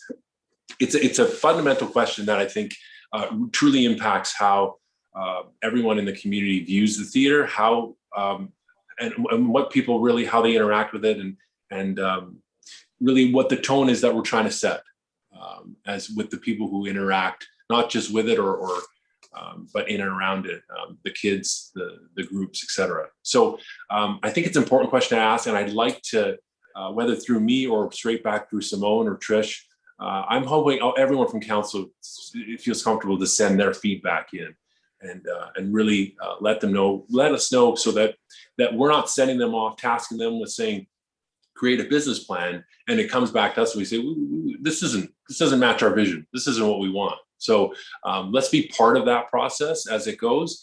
And so that when we come into the new year, we're ready and we all are heading in the same direction, pointing in the same direction to really create something great, because we're so lucky to have this. Anyway, that's the end of my speech. I hope to hear more from you. Thanks. Councillor Schumacher. Thank you, through you, Your Worship. I would just, as Vice Chair, echo what Councillor Weed has said. Let's have some discussion and get some feedback to Simone and Trish on regards to what it is we want to see. Do we want to see a revenue stream, or do we want to see a community theater where everybody has the opportunity to showcase some stuff? And I appreciate you, Councillor Thompson, bringing that forward, that we do provide those opportunities at our local arena. So to provide the same opportunities at our theater, I think is a great opportunity or showcase. I mean, we do have, obviously, the Rotary play got canceled due to COVID, but those types of groups, I'm sure we will see come back. Rotary will come back with a play for everybody to come and enjoy. I went once to see the YWCA brought that She Talk event, right? So you have some groups and organizations that create some phenomenal, content for people to come locally and use the theater, especially during our off seasons, right? So in February, there's some great opportunity there for some of our local organizations to create events. And I would like to see us partner with some of those local organizations to create opportunities like that. Deputy Mayor Alcock. Thank you, Your Worship, and I'll be really fast. I appreciate the comments coming from the Councillor Weeb and Councillor Schumacher, and I certainly will take those comments to heart and provide feedback. One of the things, so I had thought that we were getting a draft business plan for the theater, and that has been in the works for quite some time, and I was seeing that as our opportunity to have that fulsome discussion that people are suggesting we have. And just as a quick comment, I don't see the two goals of having local theater combined with commercial success as being mutually exclusive. I think that's been our goal all along. We have discounted rates for local groups. So anyway, that's my comment on that. And I look forward to a full discussion on the theater. I'm going to jump in here just quickly, and then I see your hand, Councillor Thompson. But it's always been something I struggle with as well. That anyone thinks that a well-used community theater and a well-run financial plan are mutually exclusive to each other. We can have both. We've had both, and if we had that business plan that we've been waiting for years, we would probably have that on the books right now. So I've just got to follow up on that comment as well. Councillor Thompson. Yeah, okay, thank you again, Your Worship. I was just going to agree with Deputy Mayor Alcock with regards to the two being mutually exclusive. And, as we talked earlier, about the arts community, the Huntsville Arts Society, and all the talent we have there. I mean, in other aspects of our community, we have so much talent out there. It's just astonishing to me whenever I see a small theater group do their stuff and you go, my God, these people are so incredibly good. We've seen musical plays that are put on and they're incredible. The talent is like totally beyond expectations, what you would expect from a small town of 20,000 or so people. So yeah, I really appreciate the comments by Councillor Wiebe and Councillor Dion Schumacher. So yeah, looking forward to that discussion. I think we can make that work. We just got to think it out and do it right. I think just following up on that, Councillor Thompson, the Huntsville Festival, the Arts Rotary play is one of the best examples. The theater makes some money on that. The community showcases themselves. The community enjoys it. The Rotary makes money and the festival makes money. So right there's your business plan. They're not exclusive of each other. I have just a couple of specific questions though for the layout of upcoming events. Girlfriend's Getaway Weekend, it shows on both the theater and Partners Hall. It's 2 weeks away. Is there an event on Girlfriend's Getaway Weekend in the theater? Trish, did you want me to take this? By all means, Matt. Thank you. To you, Mayor Terziano, currently they are booked in Partners Hall. They are working hopefully to do something in the theater as well, another Girl Talk speaker series. That is yet to be confirmed though. Okay, and while you're there, Matt, the Warren Miller movies, are they on or are they just tentative as well? No, Warren Miller will be on. Rich from Algonquin Outfitters is currently trying to find the best suited date. They're looking at the Black Friday sale, I believe, or maybe the Saturday of that weekend. Okay, and into December, Bear McNeil's, is that our show or is that Bear McNeil's confirmed? Yeah, it's on sale. We're over 200 tickets sold for that right now, and that is through Chanterelle Productions. Okay, And then I saw a story on the Doppler about all of the confirmed shows that Huntsville Festival of the Arts has. So I'm not going to go through and look at all those, but happy to see we have something, and assume that the Banff Mountain Film Fest will be confirmed as a go-ahead too. That's a pretty standard one, right?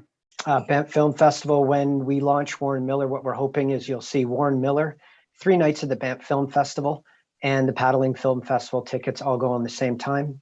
And we're expecting this week you will see at least 2, probably 4 more shows that will be added to this year and following into 2022. Okay. Great. Thanks for that.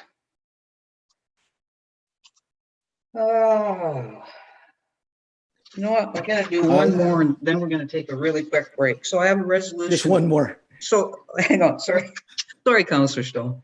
That's all right. And it was just a little question in addition to the offerings with the closing of the movie theater. Are we able to show some exciting movies that people will want? I know you probably can't get, brand new movies that come out right away, but maybe some even older movies. If I may, Trish, through you, Mayor Terziano, absolutely we can. Great news is the equipment in the theater is 100% operational. Right. Currently with Warren Miller and working with Algonquin Outfitters, I've had great discussions with Rob Saunders and Real Alternatives. We're hoping to have them back sooner rather than later. And also with the Huntsville Festival of the Arts, hopefully we can partner up with them as well, have more movies in the theater.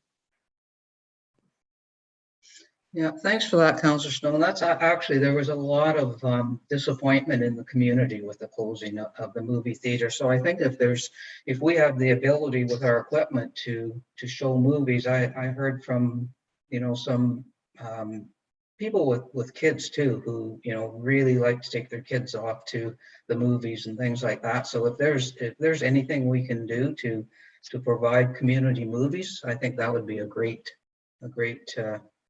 addition. CAO. Thank you, Madam Chair. So I think it's important for committee to know that as soon as the theater closed, that our staff immediately reacted, and we're having discussions about the possibility of the Algonquin Theatre becoming the new theater, movie theater in Huntsville. And I would ask Director Babineau, unless you wish to pass it off to one of your staff, just to talk about the efforts that staff made to try to sort of embrace that opportunity, if you could please, if the mayor would provide that opportunity. Sure. Certainly, through you, Mayor Terziano.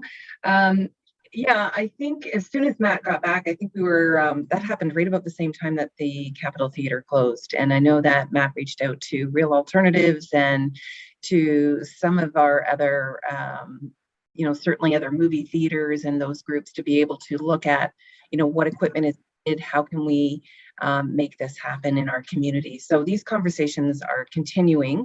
And I know, like you said, Councillor Stone, there is an issue with, the new releases and being, we're not a Cineplex, but there is some level of TIFF movies and all those great opportunities that we have and that we can make them happen. We certainly have the equipment. And so, yeah, those conversations are happening. So Matt's been back since August. We got or September. We've been open since September. We just got Chris Boone in testing equipment back on October 18th and having all these conversations. So much has happened in such a short time that we expect that, even since this report was written, there's been a lot more bookings, a lot more confirmations, many more calls. So we're continuing to work with our partners and reach out to those other community groups. We're also reaching out to our networks of other theaters and other performing groups and even movie theaters to figure out, what is going to be the nuance for us and what can we attract and what can we get here to Huntsville. So it's exciting. Okay. Council, I think we're going to take a 5-minute biological break now, and then we'll finish up our agenda. Is that okay? Can I just make one follow-up on that? Sure. Thank you.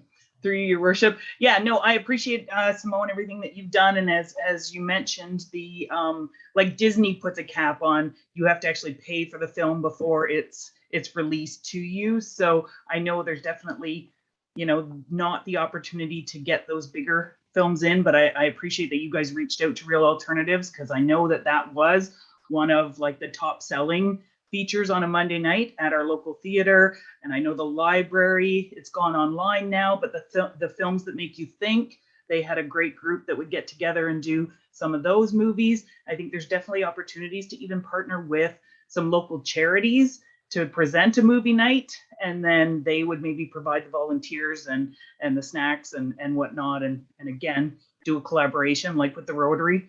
Everybody gets their little piece of the pie once it's done, but it creates a community feel and a community event. Okay. Matt, you've got a whole bunch of ideas thrown at you there, so run with them. Okay, let's take a 5-minute break. We'll be back at 10:57.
Okay, we'll get council back. It's a beautiful day out there.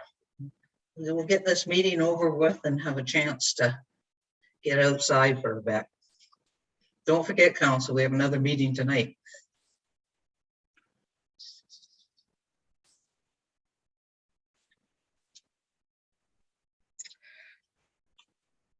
Okay, actually, this next resolution, the Rotary Leaf game, Councilor Schumacher, that's your pecuniary interest rate, and you're on here as the mover, so I'm going to switch that to Councilor Weed. You can flip Bob and I, maybe I'll do the Iron Man and you can do this one.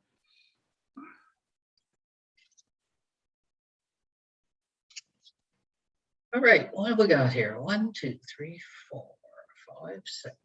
We need Councilor Withy, Councilor Stone.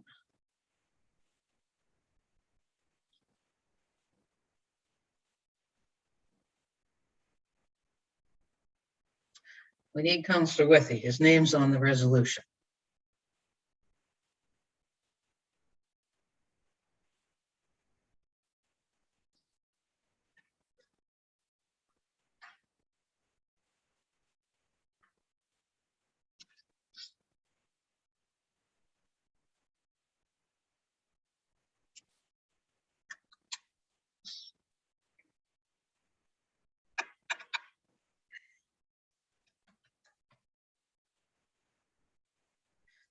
There he is. Okay, I have a resolution moved by Councilor Weed, seconded by Councilor Withy.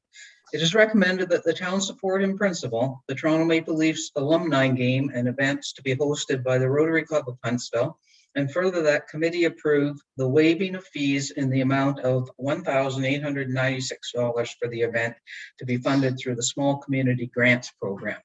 Greg. Thank you, Mayor Terziano, and through you. This is a follow-up to a presentation that deputation that came February 2020, just before the pandemic. That seems so long ago, but we're very fortunate to have the Toronto Maple Leafs alumni coming back with Rotary organizing this event, and this is their formal ask. And it involves a public skate with a few players on Friday in Carlton and the Bear, which will be great for the community, and then the game on Saturday. And I'm here for any additional questions. Questions, Council? Councilor Withy. Thank you, Worship. Mike, I was wondering about talks about Can Lake. What? So that's assuming that we're putting a rink there or something, or what's going on Can Lake? Right. Through you, Mayor Terziano, the hope there is that if we have the appropriate winter and the lake does get plowed and used for skating this winter, that they'll do the Carlton and Bear and the public skate with the players at Can Lake, and then the arena is booked as a backup in case weather doesn't cooperate for that, or if we don't have that ability to use that location. Just quick follow up. I didn't. Is putting a rink at Can Lake? I thought, was that in the budget? I thought we were putting the rink up on the old sports field there, and would that not be a venue for this? I think I think there's still volunteers that were Rotary or somebody was still considering doing Can Lake, and we have given them permission to do so. Any other questions? All in favor of the resolution? That carries. Sorry, I should have asked this before, Greg, but does that come out of the 21 small grants or the 22? Through you, Mayor Terziano. My understanding is we're going to do that with the funding from the 2021 small community grants. Okay, thanks. Okay, let's go to Iron Man, and what we have is still the resolution on the table from last meeting, moved by Councilor Stone, seconded by Councilor Fitzgerald. It is recommended that recommendation GC 1821 postpone the decision on a contract renewal with Trisport until after the 2021 event had been held. And whereas in 2021, And whereas the 2021 event was held on August 29th, 2021, and whereas the current 3-year agreement with Trisport expired after the event, and whereas the expired agreement with Trisport allows for an additional 3-year renewal at the end of the 3-year term. Now, therefore, it is recommended that the expired agreement be extended for an additional 3 years to include July 10th, 2022, July 9th, 2023, July 7th, 2024, and further that the provision regarding the financial contribution from the town in the amount of $25,000 be removed, and further that the in-kind contribution be funded from the town's portion of the MAT revenue, and further that the 2021 run route on Appendix 4, Brunel Road full closure, be approved by council for the 3-year term. And further that the mayor and clerk be authorized to sign any necessary documentation to the satisfaction of the Director of Community Services. All right, that's the resolution that is on the table. Councillor Weed. Thank you, Your Worship. I guess this question might actually be directed to Nick if he's still around. And that would be, as I understand it, the town is going to now not take on the license fee of $25,000, but will direct it to the MAT board. Have I got that right? And I'm wondering if, and I don't know if anyone's thought of this, if the MAT board says, no, we won't pay the $25,000 license fee, what happens to the event? How does that play out? If anyone can help me with that. I see Nick still here. Nick, do you want to comment? Hi there. Yeah, I just popped in late, so I didn't hear the question there. It disconnected. So, yeah, glad to take a question. Sorry. Councillor Weeb, do you want to? Yeah, I guess the long and short of it is, if the town doesn't pay the $25,000 license fee and the MAT board declines to pay the $25,000, where does that leave the event? How does that play out? Well, I mean, we're hopeful that the MAT board will step up. I mean, ultimately. Yeah, Greg and I chatted, and we're capable or not. We're willing just to deal with the MAT board, and I guess we'll see where that goes. And fingers crossed. And we've been receiving our post-race surveys and stuff, so we have lots of information to follow up. But we're just getting all that stuff gathered to in the next couple of weeks. So.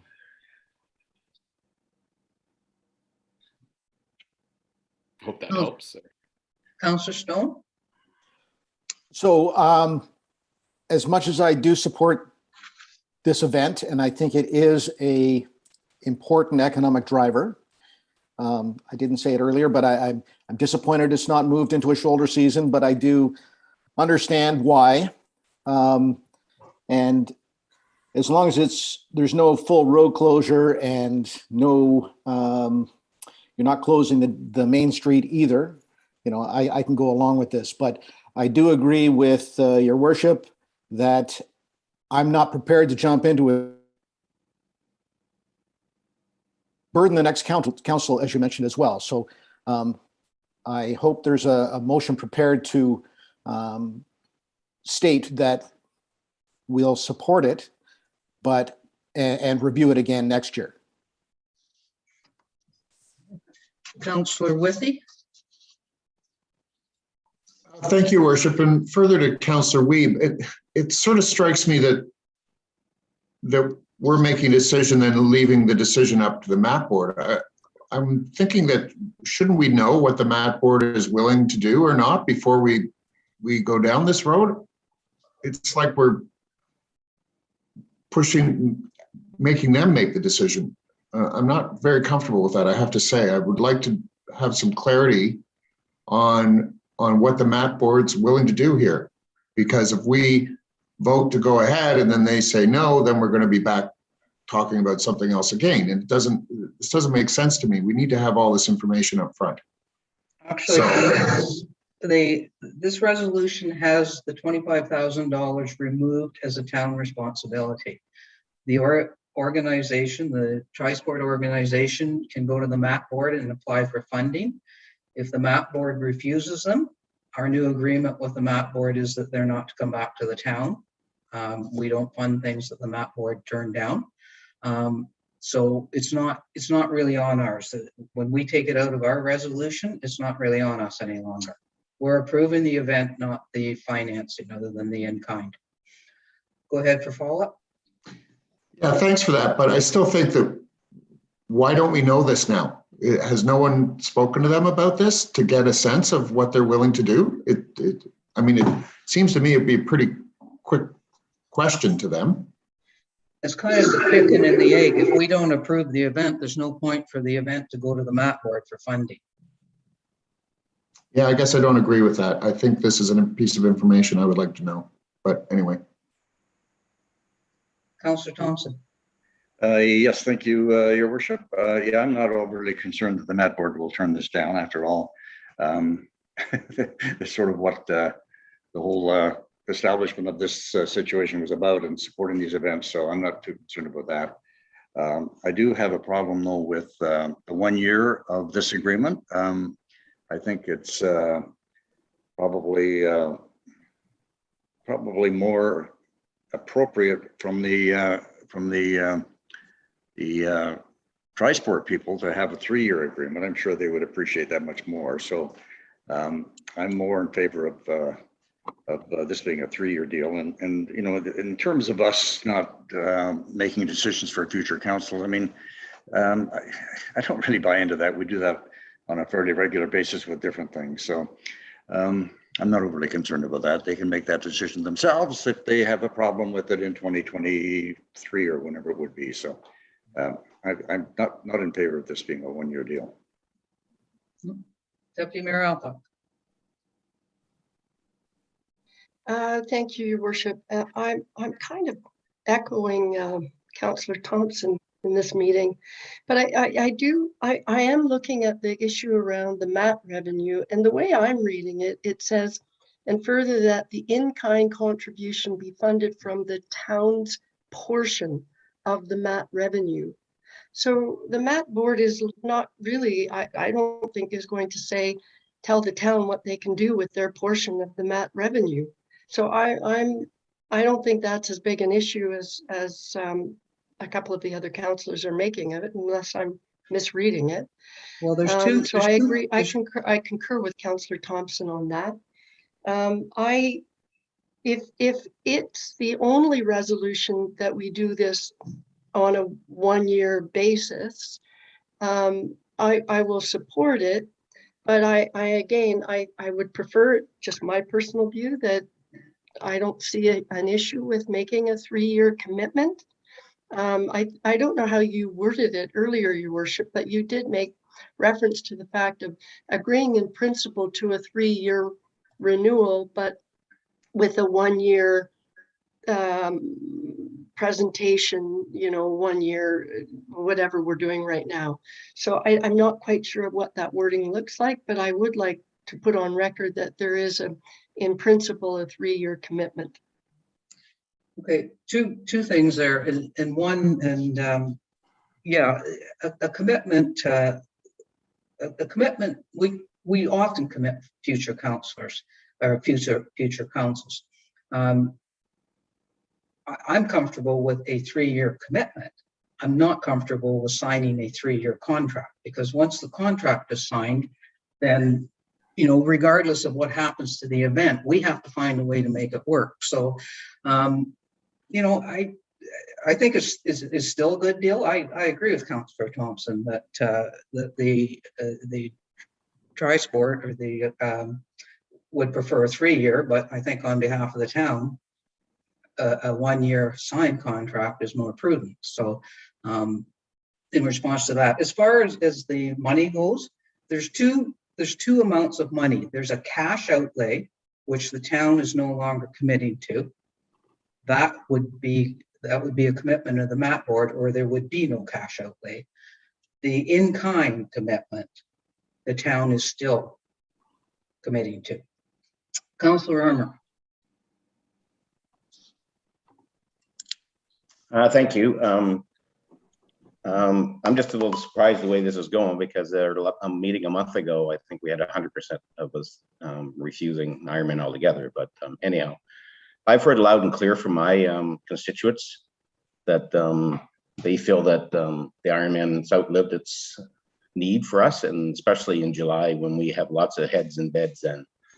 And so I will not be supporting either a 1-year or a 3-year renewal with this.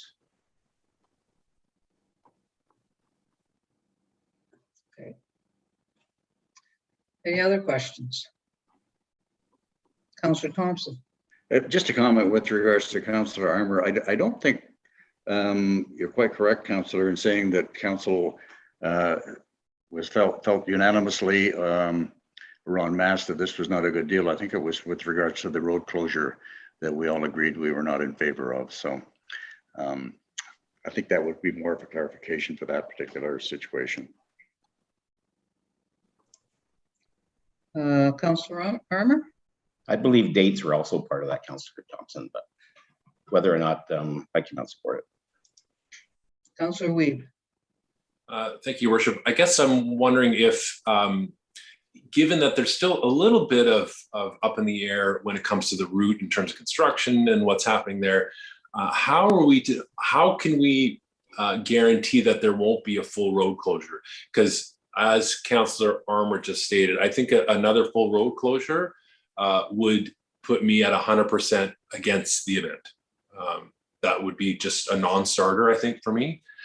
So how do we know that between now and then that we aren't left in, let's say, May saying, well, you know what, the way things are working out, the only option is a full road closure, and we'll just have to communicate it better to the residents. That I'm not comfortable with. So I need to know that if I'm going to support where we're at now, that's not an option.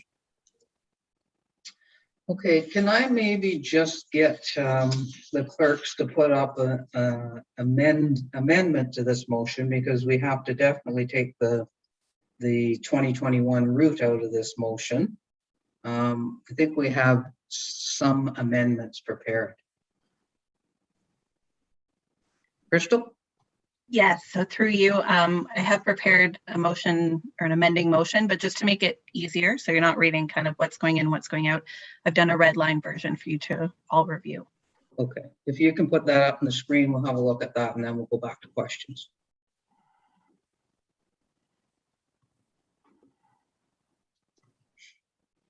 Okay, so the motion reads the same. Down to, okay, so we have council supports in principle the 3 dates proposed by Ironman for future events, 22, 23, and 24. Recommended that the expired agreement be extended for rather than an additional 3 years, for 1 year to include July 10th, 2022. Pending approval of the race route as presented at the October 27th, 2021 General Committee meeting, which does not include any full road closures. So the other amendment is we're only approving the route that was presented today with no full road closures, which I think addresses your concern, Councillor Weeb. It does indeed, actually. Thanks. So is it further? Okay. And further that future contracts will be considered by council on an annual basis pending the success of the 2022 event. Okay, questions on that, Councillor Weeb? Thank you, Worship. I guess I overall like it. I'm wondering how we measure the success of the 22 event.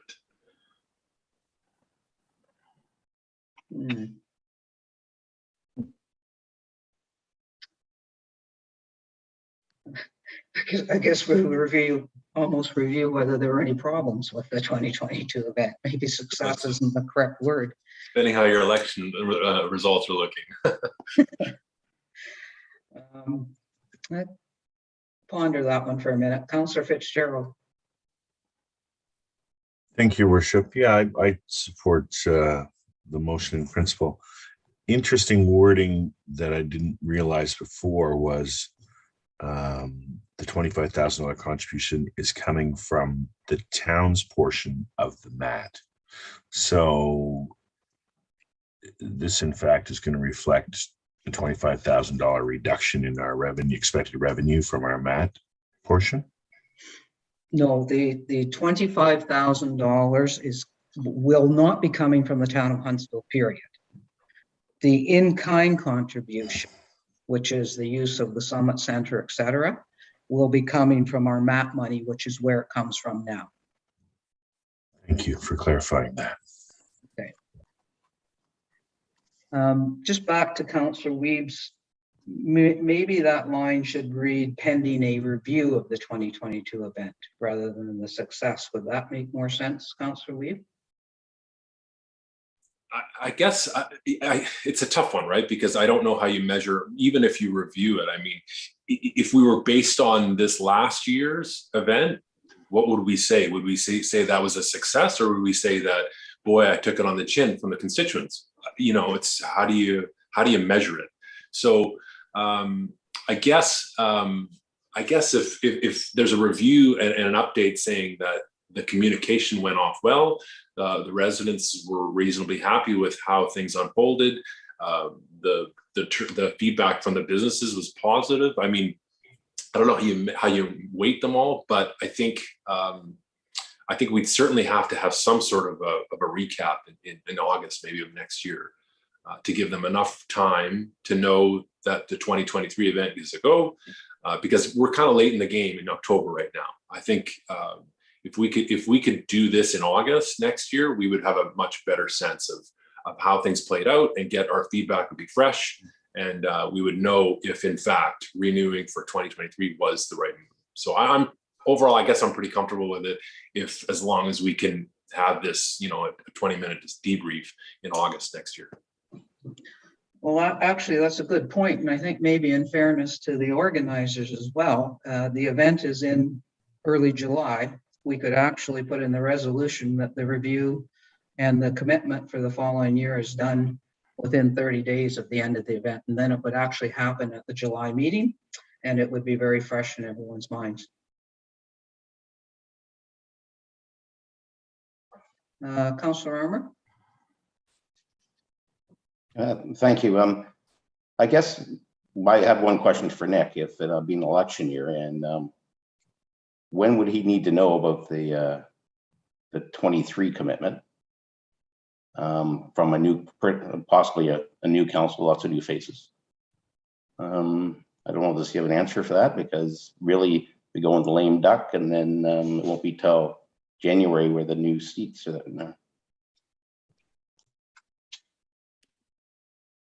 Yeah, hi there. Yeah, I mean, typically we like to have as much notice as possible. I mean, our athletes, almost once they're across the finish line, they're already thinking about their next race and next year. So obviously the sooner the better for us. So that's why we were kind of hoping to hammer out a 3-year deal so that we can be consistent and planning ahead. And, you know, it takes some time post-race too to, you know, once we get our post-race surveys in and stuff like that, and we can get more numbers on you know, athletes, satisfaction rates, all that kind of stuff. We get all that data. Usually it takes, you know, a couple months, but ultimately, you know, the sooner the better for us. And then we can kind of strike while the iron's hot, while athletes are kind of riding their high and super excited about being in Muskoka. So hopefully that answers your question.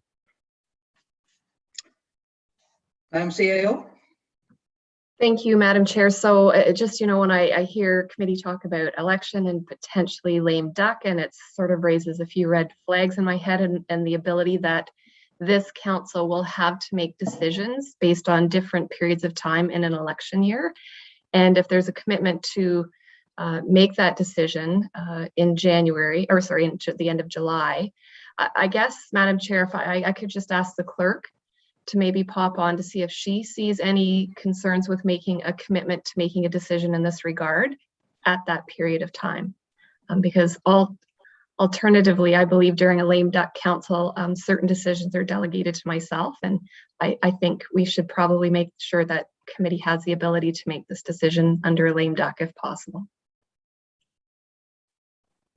And I'm sorry to put the clerk on the spot, but I think that's probably something that's pretty important at this point in time to discuss. Madam Clerk, when do we become lame duck? If we do. Sorry, Mayor Terziano, can you hear me okay? Yeah. We're just juggling here in the council chambers with 2 of us, so the sound goes wonky if we're not in sync. So the question was, at the end of July, is that? Yes. The end of July, if you enter into an agreement at that time. I'll be honest with you, I need to look at the lame duck provisions again, because we have had some legislative changes. So If you want to maybe table this report to the end of the meeting, I can have an answer for you. Okay, we don't become lame duck though, or we can't become lame duck until the nomination period closes, which is September, isn't it? There's 2 provisions for lame duck. So I just need like 5 minutes to look at it. Totally your call.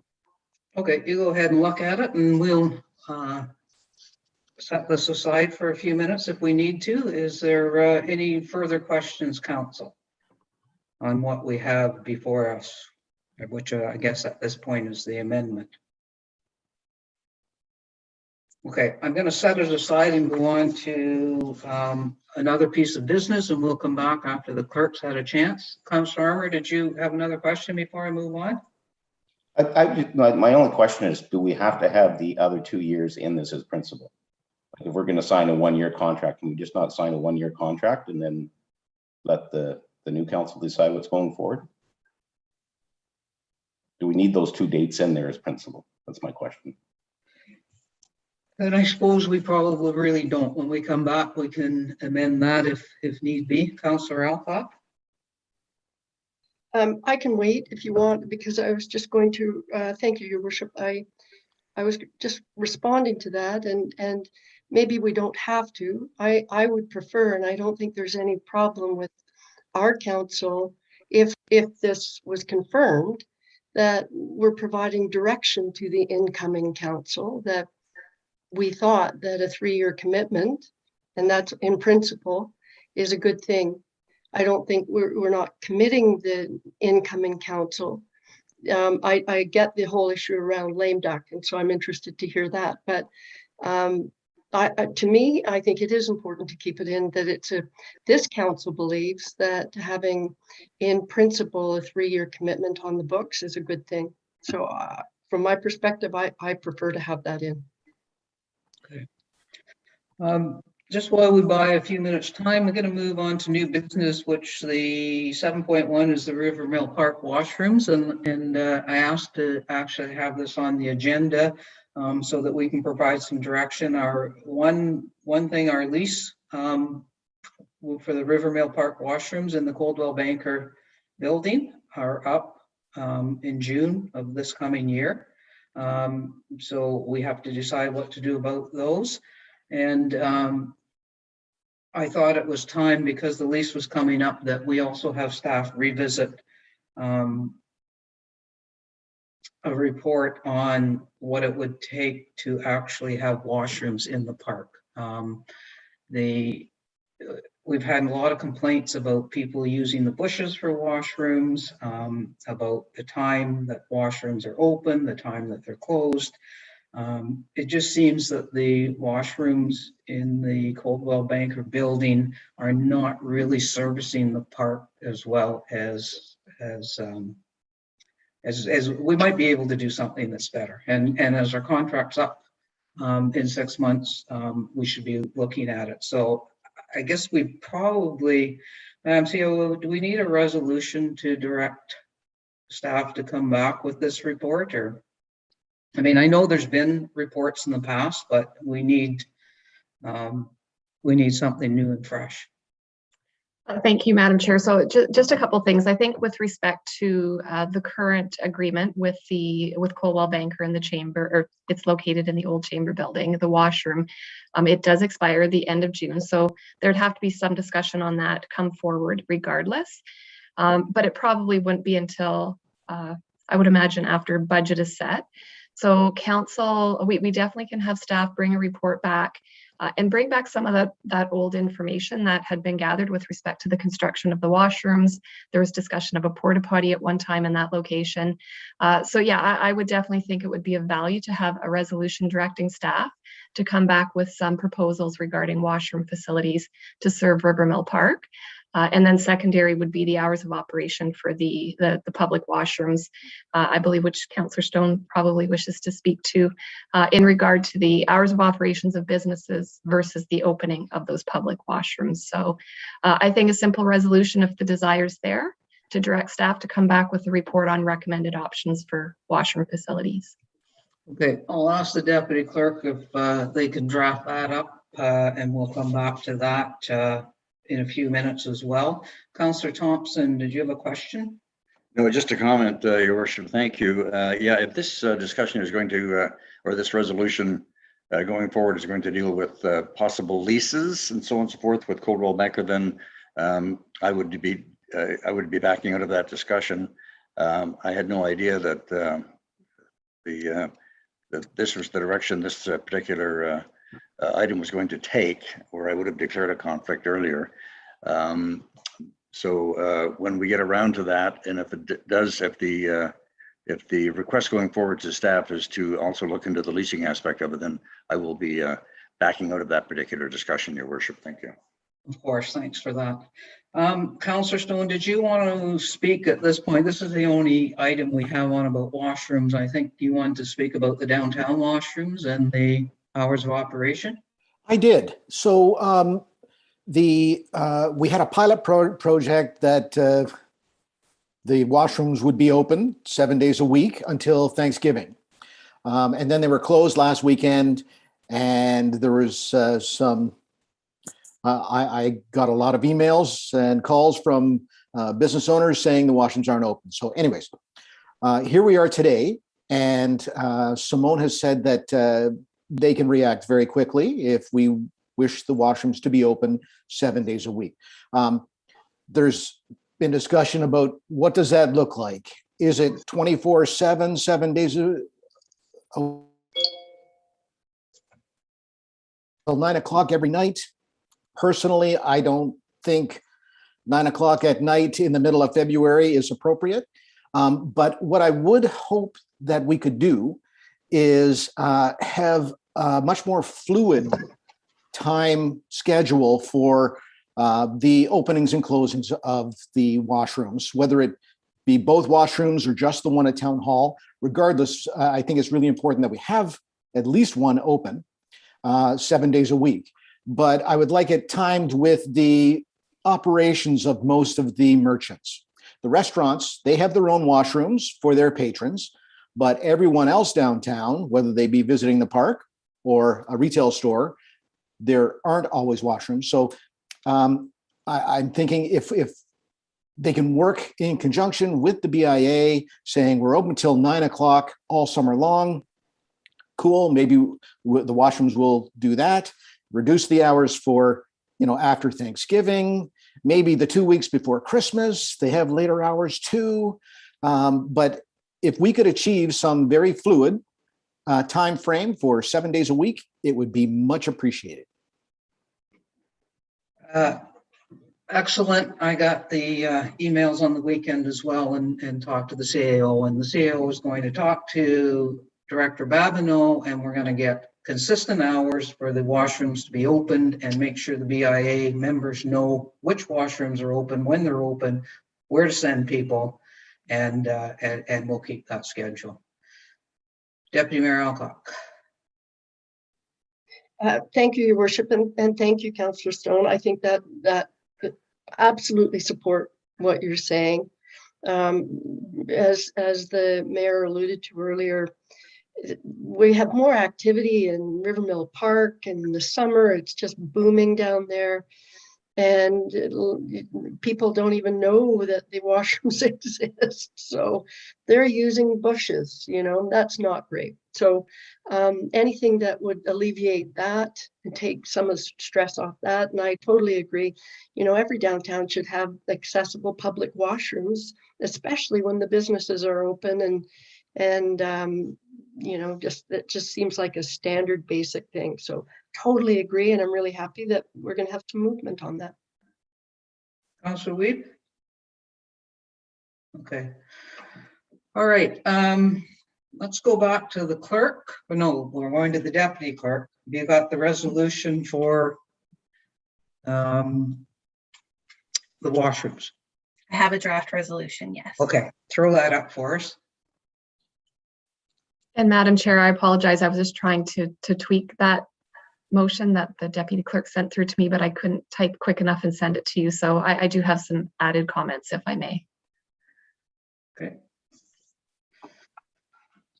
So we have recommended staff be directed to report back on the current agreement for washrooms at River Mill Park, including operating hours, as well as proposals regarding permanent washrooms at River Mill Park. And how did you want to tweak that, Madam CEO?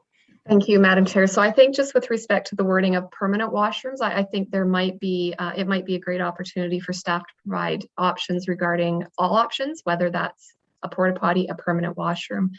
So if the deputy clerk, regarding alternative. Regarding washroom amenities at River Mill Park. So staff be directed to report back on the current agreement with Coldwell Banker for washrooms at River Mill Park, including operating hours, as well as proposals regarding washroom amenities. You could put alternate regarding alternate, or staff are very clear on the direction, Madam Chair. We just want to make sure that what we have in here, everybody can agree to. Okay, so let's go back and put the current agreement with Coldwell Banker.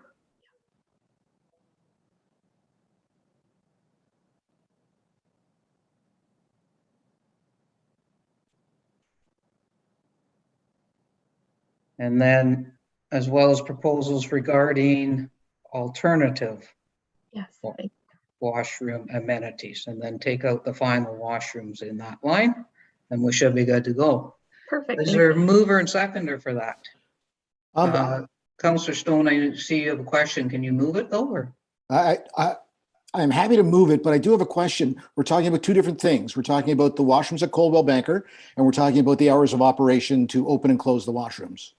Yeah, but we just want them to do that, get those hours done. We're not looking for a report back on that. The direction is they're going to get established hours downtown. This is River Mill Park. We're talking about the Club 55 washrooms to get those open on a consistent basis for the downtown businesses. Right. If I may, Madam Chair, just for clarity, so with respect to Councillor Stone's question, due to the fact that we technically, there's no additional cost to accommodate what's being suggested, whereby the Club 55 washrooms will be open to mirror those, generally the operating hours of the downtown businesses. That is something that we can do without council direction, because it's something that existing staff, previously there was some belief that we may have had to retain additional staff to accommodate those requests. During the pilot project, it has been deemed that we can support those operations with existing staff. My discussions with Director Babineau. So I think that in itself, I can just direct staff to have those discussions with BIA and to establish hours of operation. If there's anything that's above and beyond what's currently in our budget and can be covered with our existing staffing resources, I need to come back to committee and council and ask for permission. So I think we're good on that. So maybe, Madam Chair, the confusion in the resolution is the reference of hours of operation. And if we remove that, we would still be having those discussions with Coldwell Banker and bring back alternative options for washroom facilities within River Mill Park. So I see where the confusion is there, Councillor Stone, but I can proceed. Okay, Crystal, throw it back up, please, and take out the hours of operation. Okay, moved by Councillor Stone. Can I get a seconder? Deputy Mayor Alcock.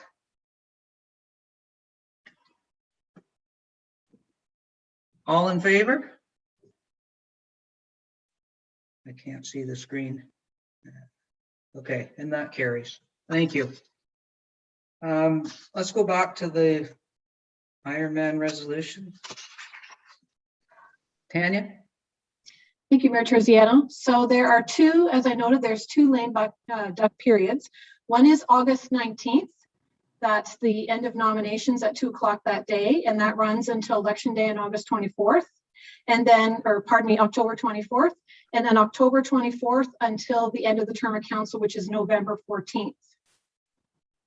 So that is the two lame duck period times. So the calculation of lame duck is 75%, so which is 7 members.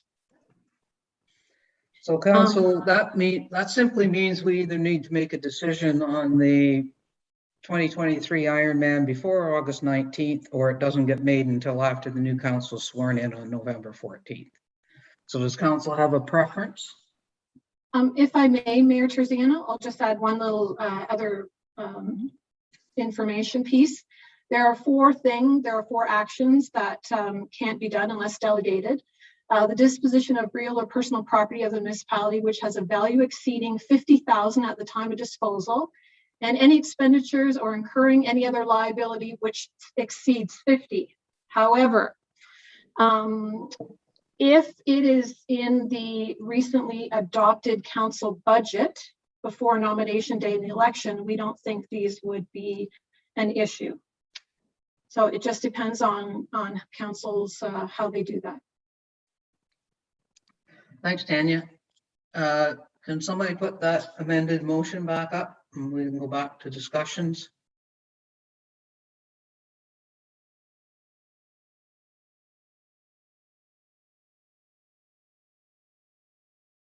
Okay, this does not any longer have the 3 dates proposed by Ironman in it. Or it does not have supports in principle the 3 years.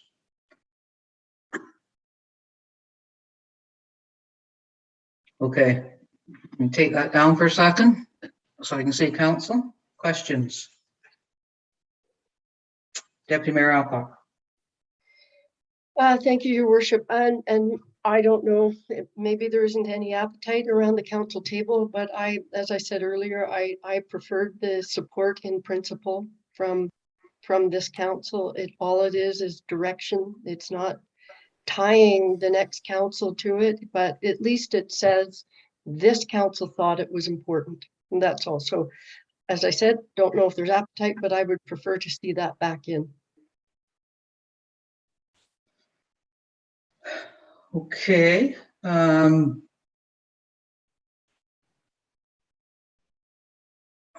guess it was in the original amendment, Councilor Armour. Thank you, Your Worship. I can lean closer to this one and supporting this one than the other one, but I don't feel committing the next council, even if pending, is the right thing to do. I believe that we need to make decisions based on our council today and let the next council make their own decisions and not us giving them some type of direction. So, Councilor Fitzgerald.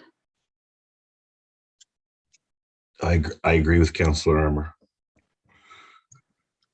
Councilor Weed.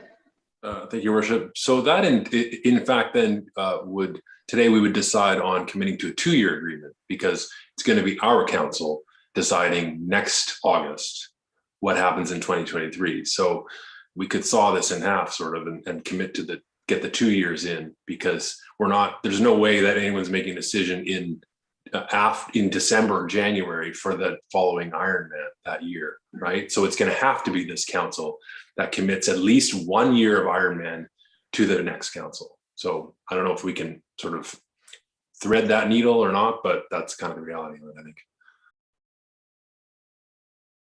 Well, I don't think that, I think the way this is worded, we're not signing any contract for 23 though. So whether you're supporting in principle 2 years or 3 years or 1 year, it doesn't really matter. The resolution says we're only signing a 1-year contract.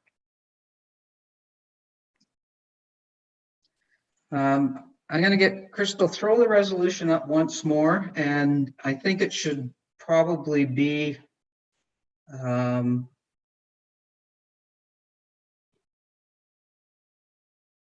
Councillor Stone, did you want to say something as it comes up? I was just going to say that what's not in there right now is the review at the July council meeting of what happens earlier in July. So we need that added. Crystal, throw that back up, please.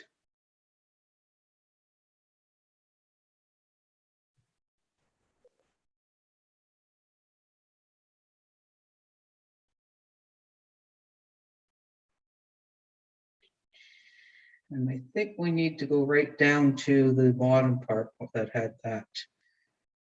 All right, and further that future contracts will be considered by council on an annual basis pending a review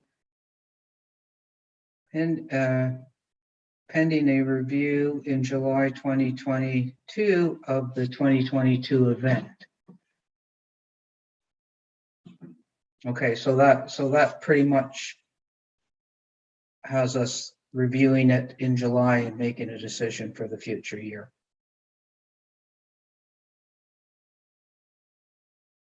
Okay, and this has, scroll back up, Crystal, for a second, because this one now has the supports and principle of the 3-year dates. Okay, the way it's written now, I need a mover and seconder, and then if anybody wants to amend the amendment, we can do that, but. I'll move it.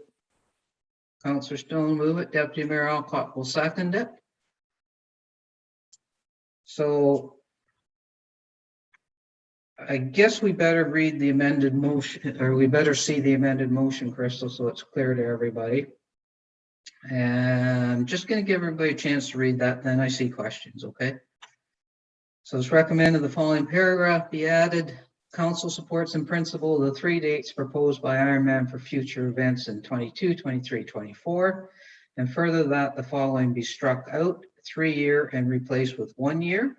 And further that the following be struck out in paragraph 5, the 23 and 24 dates, and replaced with pending approval of the race route as presented at the October 27th, 2021 General Committee meeting, which does not include any full road closures.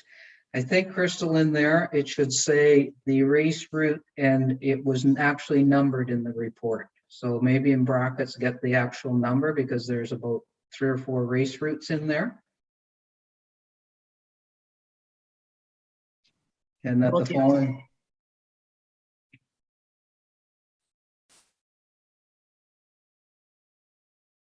I feel like it was race route number 3 as modified or something like that.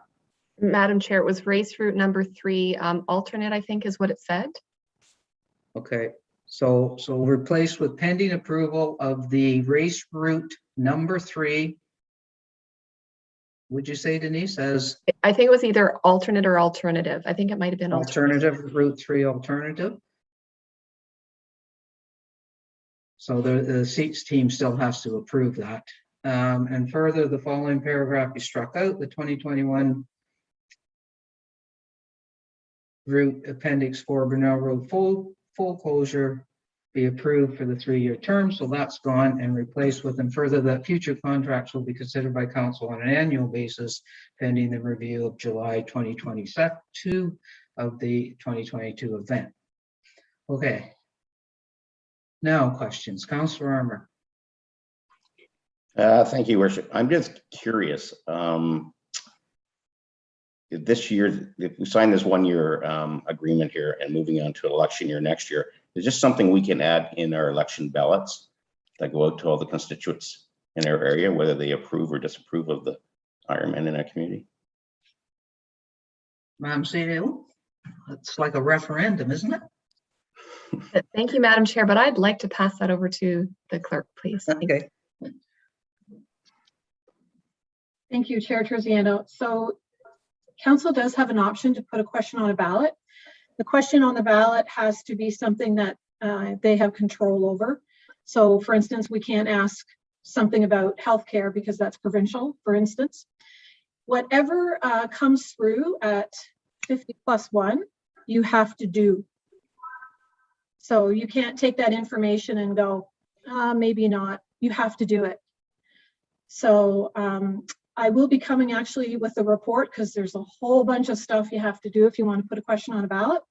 So I will be coming with a report around January for that.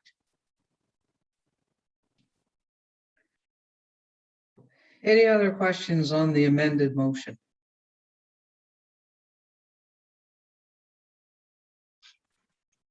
Seeing none, I'm going to call the question. All in favor of the motion amendment?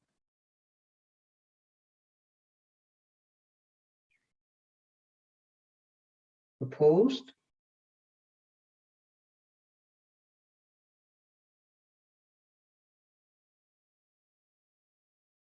Okay, I'm missing a counselor. This is why the count is so confusing. Hang on. Counselor Fitzgerald, are you there?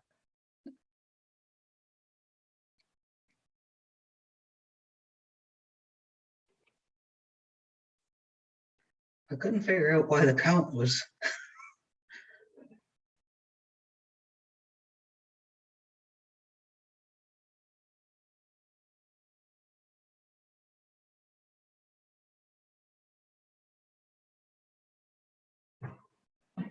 Tanya? We have asked him to come on the screen, Mayor Terziano, if you're wondering, but he hasn't. Okay, he might be having an internet problem, but we really need to have him there.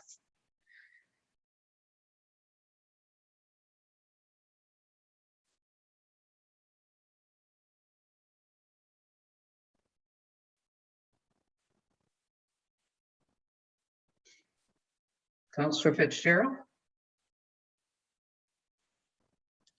There he is. Is your internet okay? Okay. My internet is okay. Sorry, I had an emergency. Okay, no problem. I just called the question on the motion as amended. All in favor? Opposed? And now the math is working. That carries. So the main motion as amended, and I'm not going to read it all. All in favor?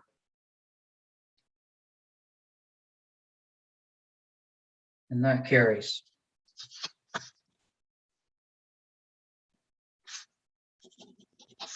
Thanks, Council. That was a tough go. Last item on the agenda, and it's community wayfinding strategy. And I don't know whether Council wants to have any kind of an in-depth discussion about this. I really do want to set up a small working group to figure out what our next step is, something that we can come back to Council with to to actually make some decision. That was a lot of information. It's a big price tag. It's a lot of signage. So I think we need a working group established. So again, I've already heard from Deputy Mayor Alcock wants to be on the committee. Councillor Stone? Yes, can I just ask a question as well? Sure. So this is something that our portion of the MAT tax can be used for, is that correct? And yes. So the taxpayers don't even need to pay for this, and we can roll it out with that money. I believe so. Councillor Thompson. Yes, thank you, Your Worship. I think in the discussion, I heard Sean say that staff could be used as part of the ongoing process with regards to installation and so on and so forth. And given the fact that we have a very, very capable Public Works and Parks Department, I think that's something that we should be discussing as part of this whole thing, because that would cut down on some of the costs big time, and maybe it would allow us to have a much more widespread or more all-encompassing signage, because I know that's something that Council has been concerned about, and I've heard Councillor Deputy Mayor Alcock talk about this on various occasions, and Councillor Stone as well. So I think that's part of probably important that be part of our discussion as well going forward, where staff could be used to implement a lot of this and cut back on some of the costing, and maybe present a much better product in the final analysis. Yeah, absolutely. And I will rely on the CEO to put together a trio of staff people. Obviously, somebody from Public Works will be on this working group committee, and so yeah, we'll get that. We'll condense this into something manageable, and we'll be back to Council quickly, because I want to see some new signage in Huntsville as the streetscape project ends next year, early spring. or July 1st. Crystal? Thank you. Just a recommendation in regards to working groups and striking any type of working group. I would just recommend that staff maybe could come back just because we should have a mandate for the group as well as the term of the group and when they're to report back and all of that. So procedurally, my recommendation would be to have that come back, but I will leave that with you. Maybe I don't really want to establish an official working group. I want to establish a small group ready to work to make this a more manageable project. Okay, does that make more sense? Okay. I have a resolution moved by Councillor Armour, seconded by Deputy Mayor Alcock. It is recommended that we now adjourn at 11:53 a.m. And don't forget, Council, we'll all be back here at 6 p.m. tonight for a special council meeting. All in favor? That carries. Thanks, everyone. Enjoy the day, everybody.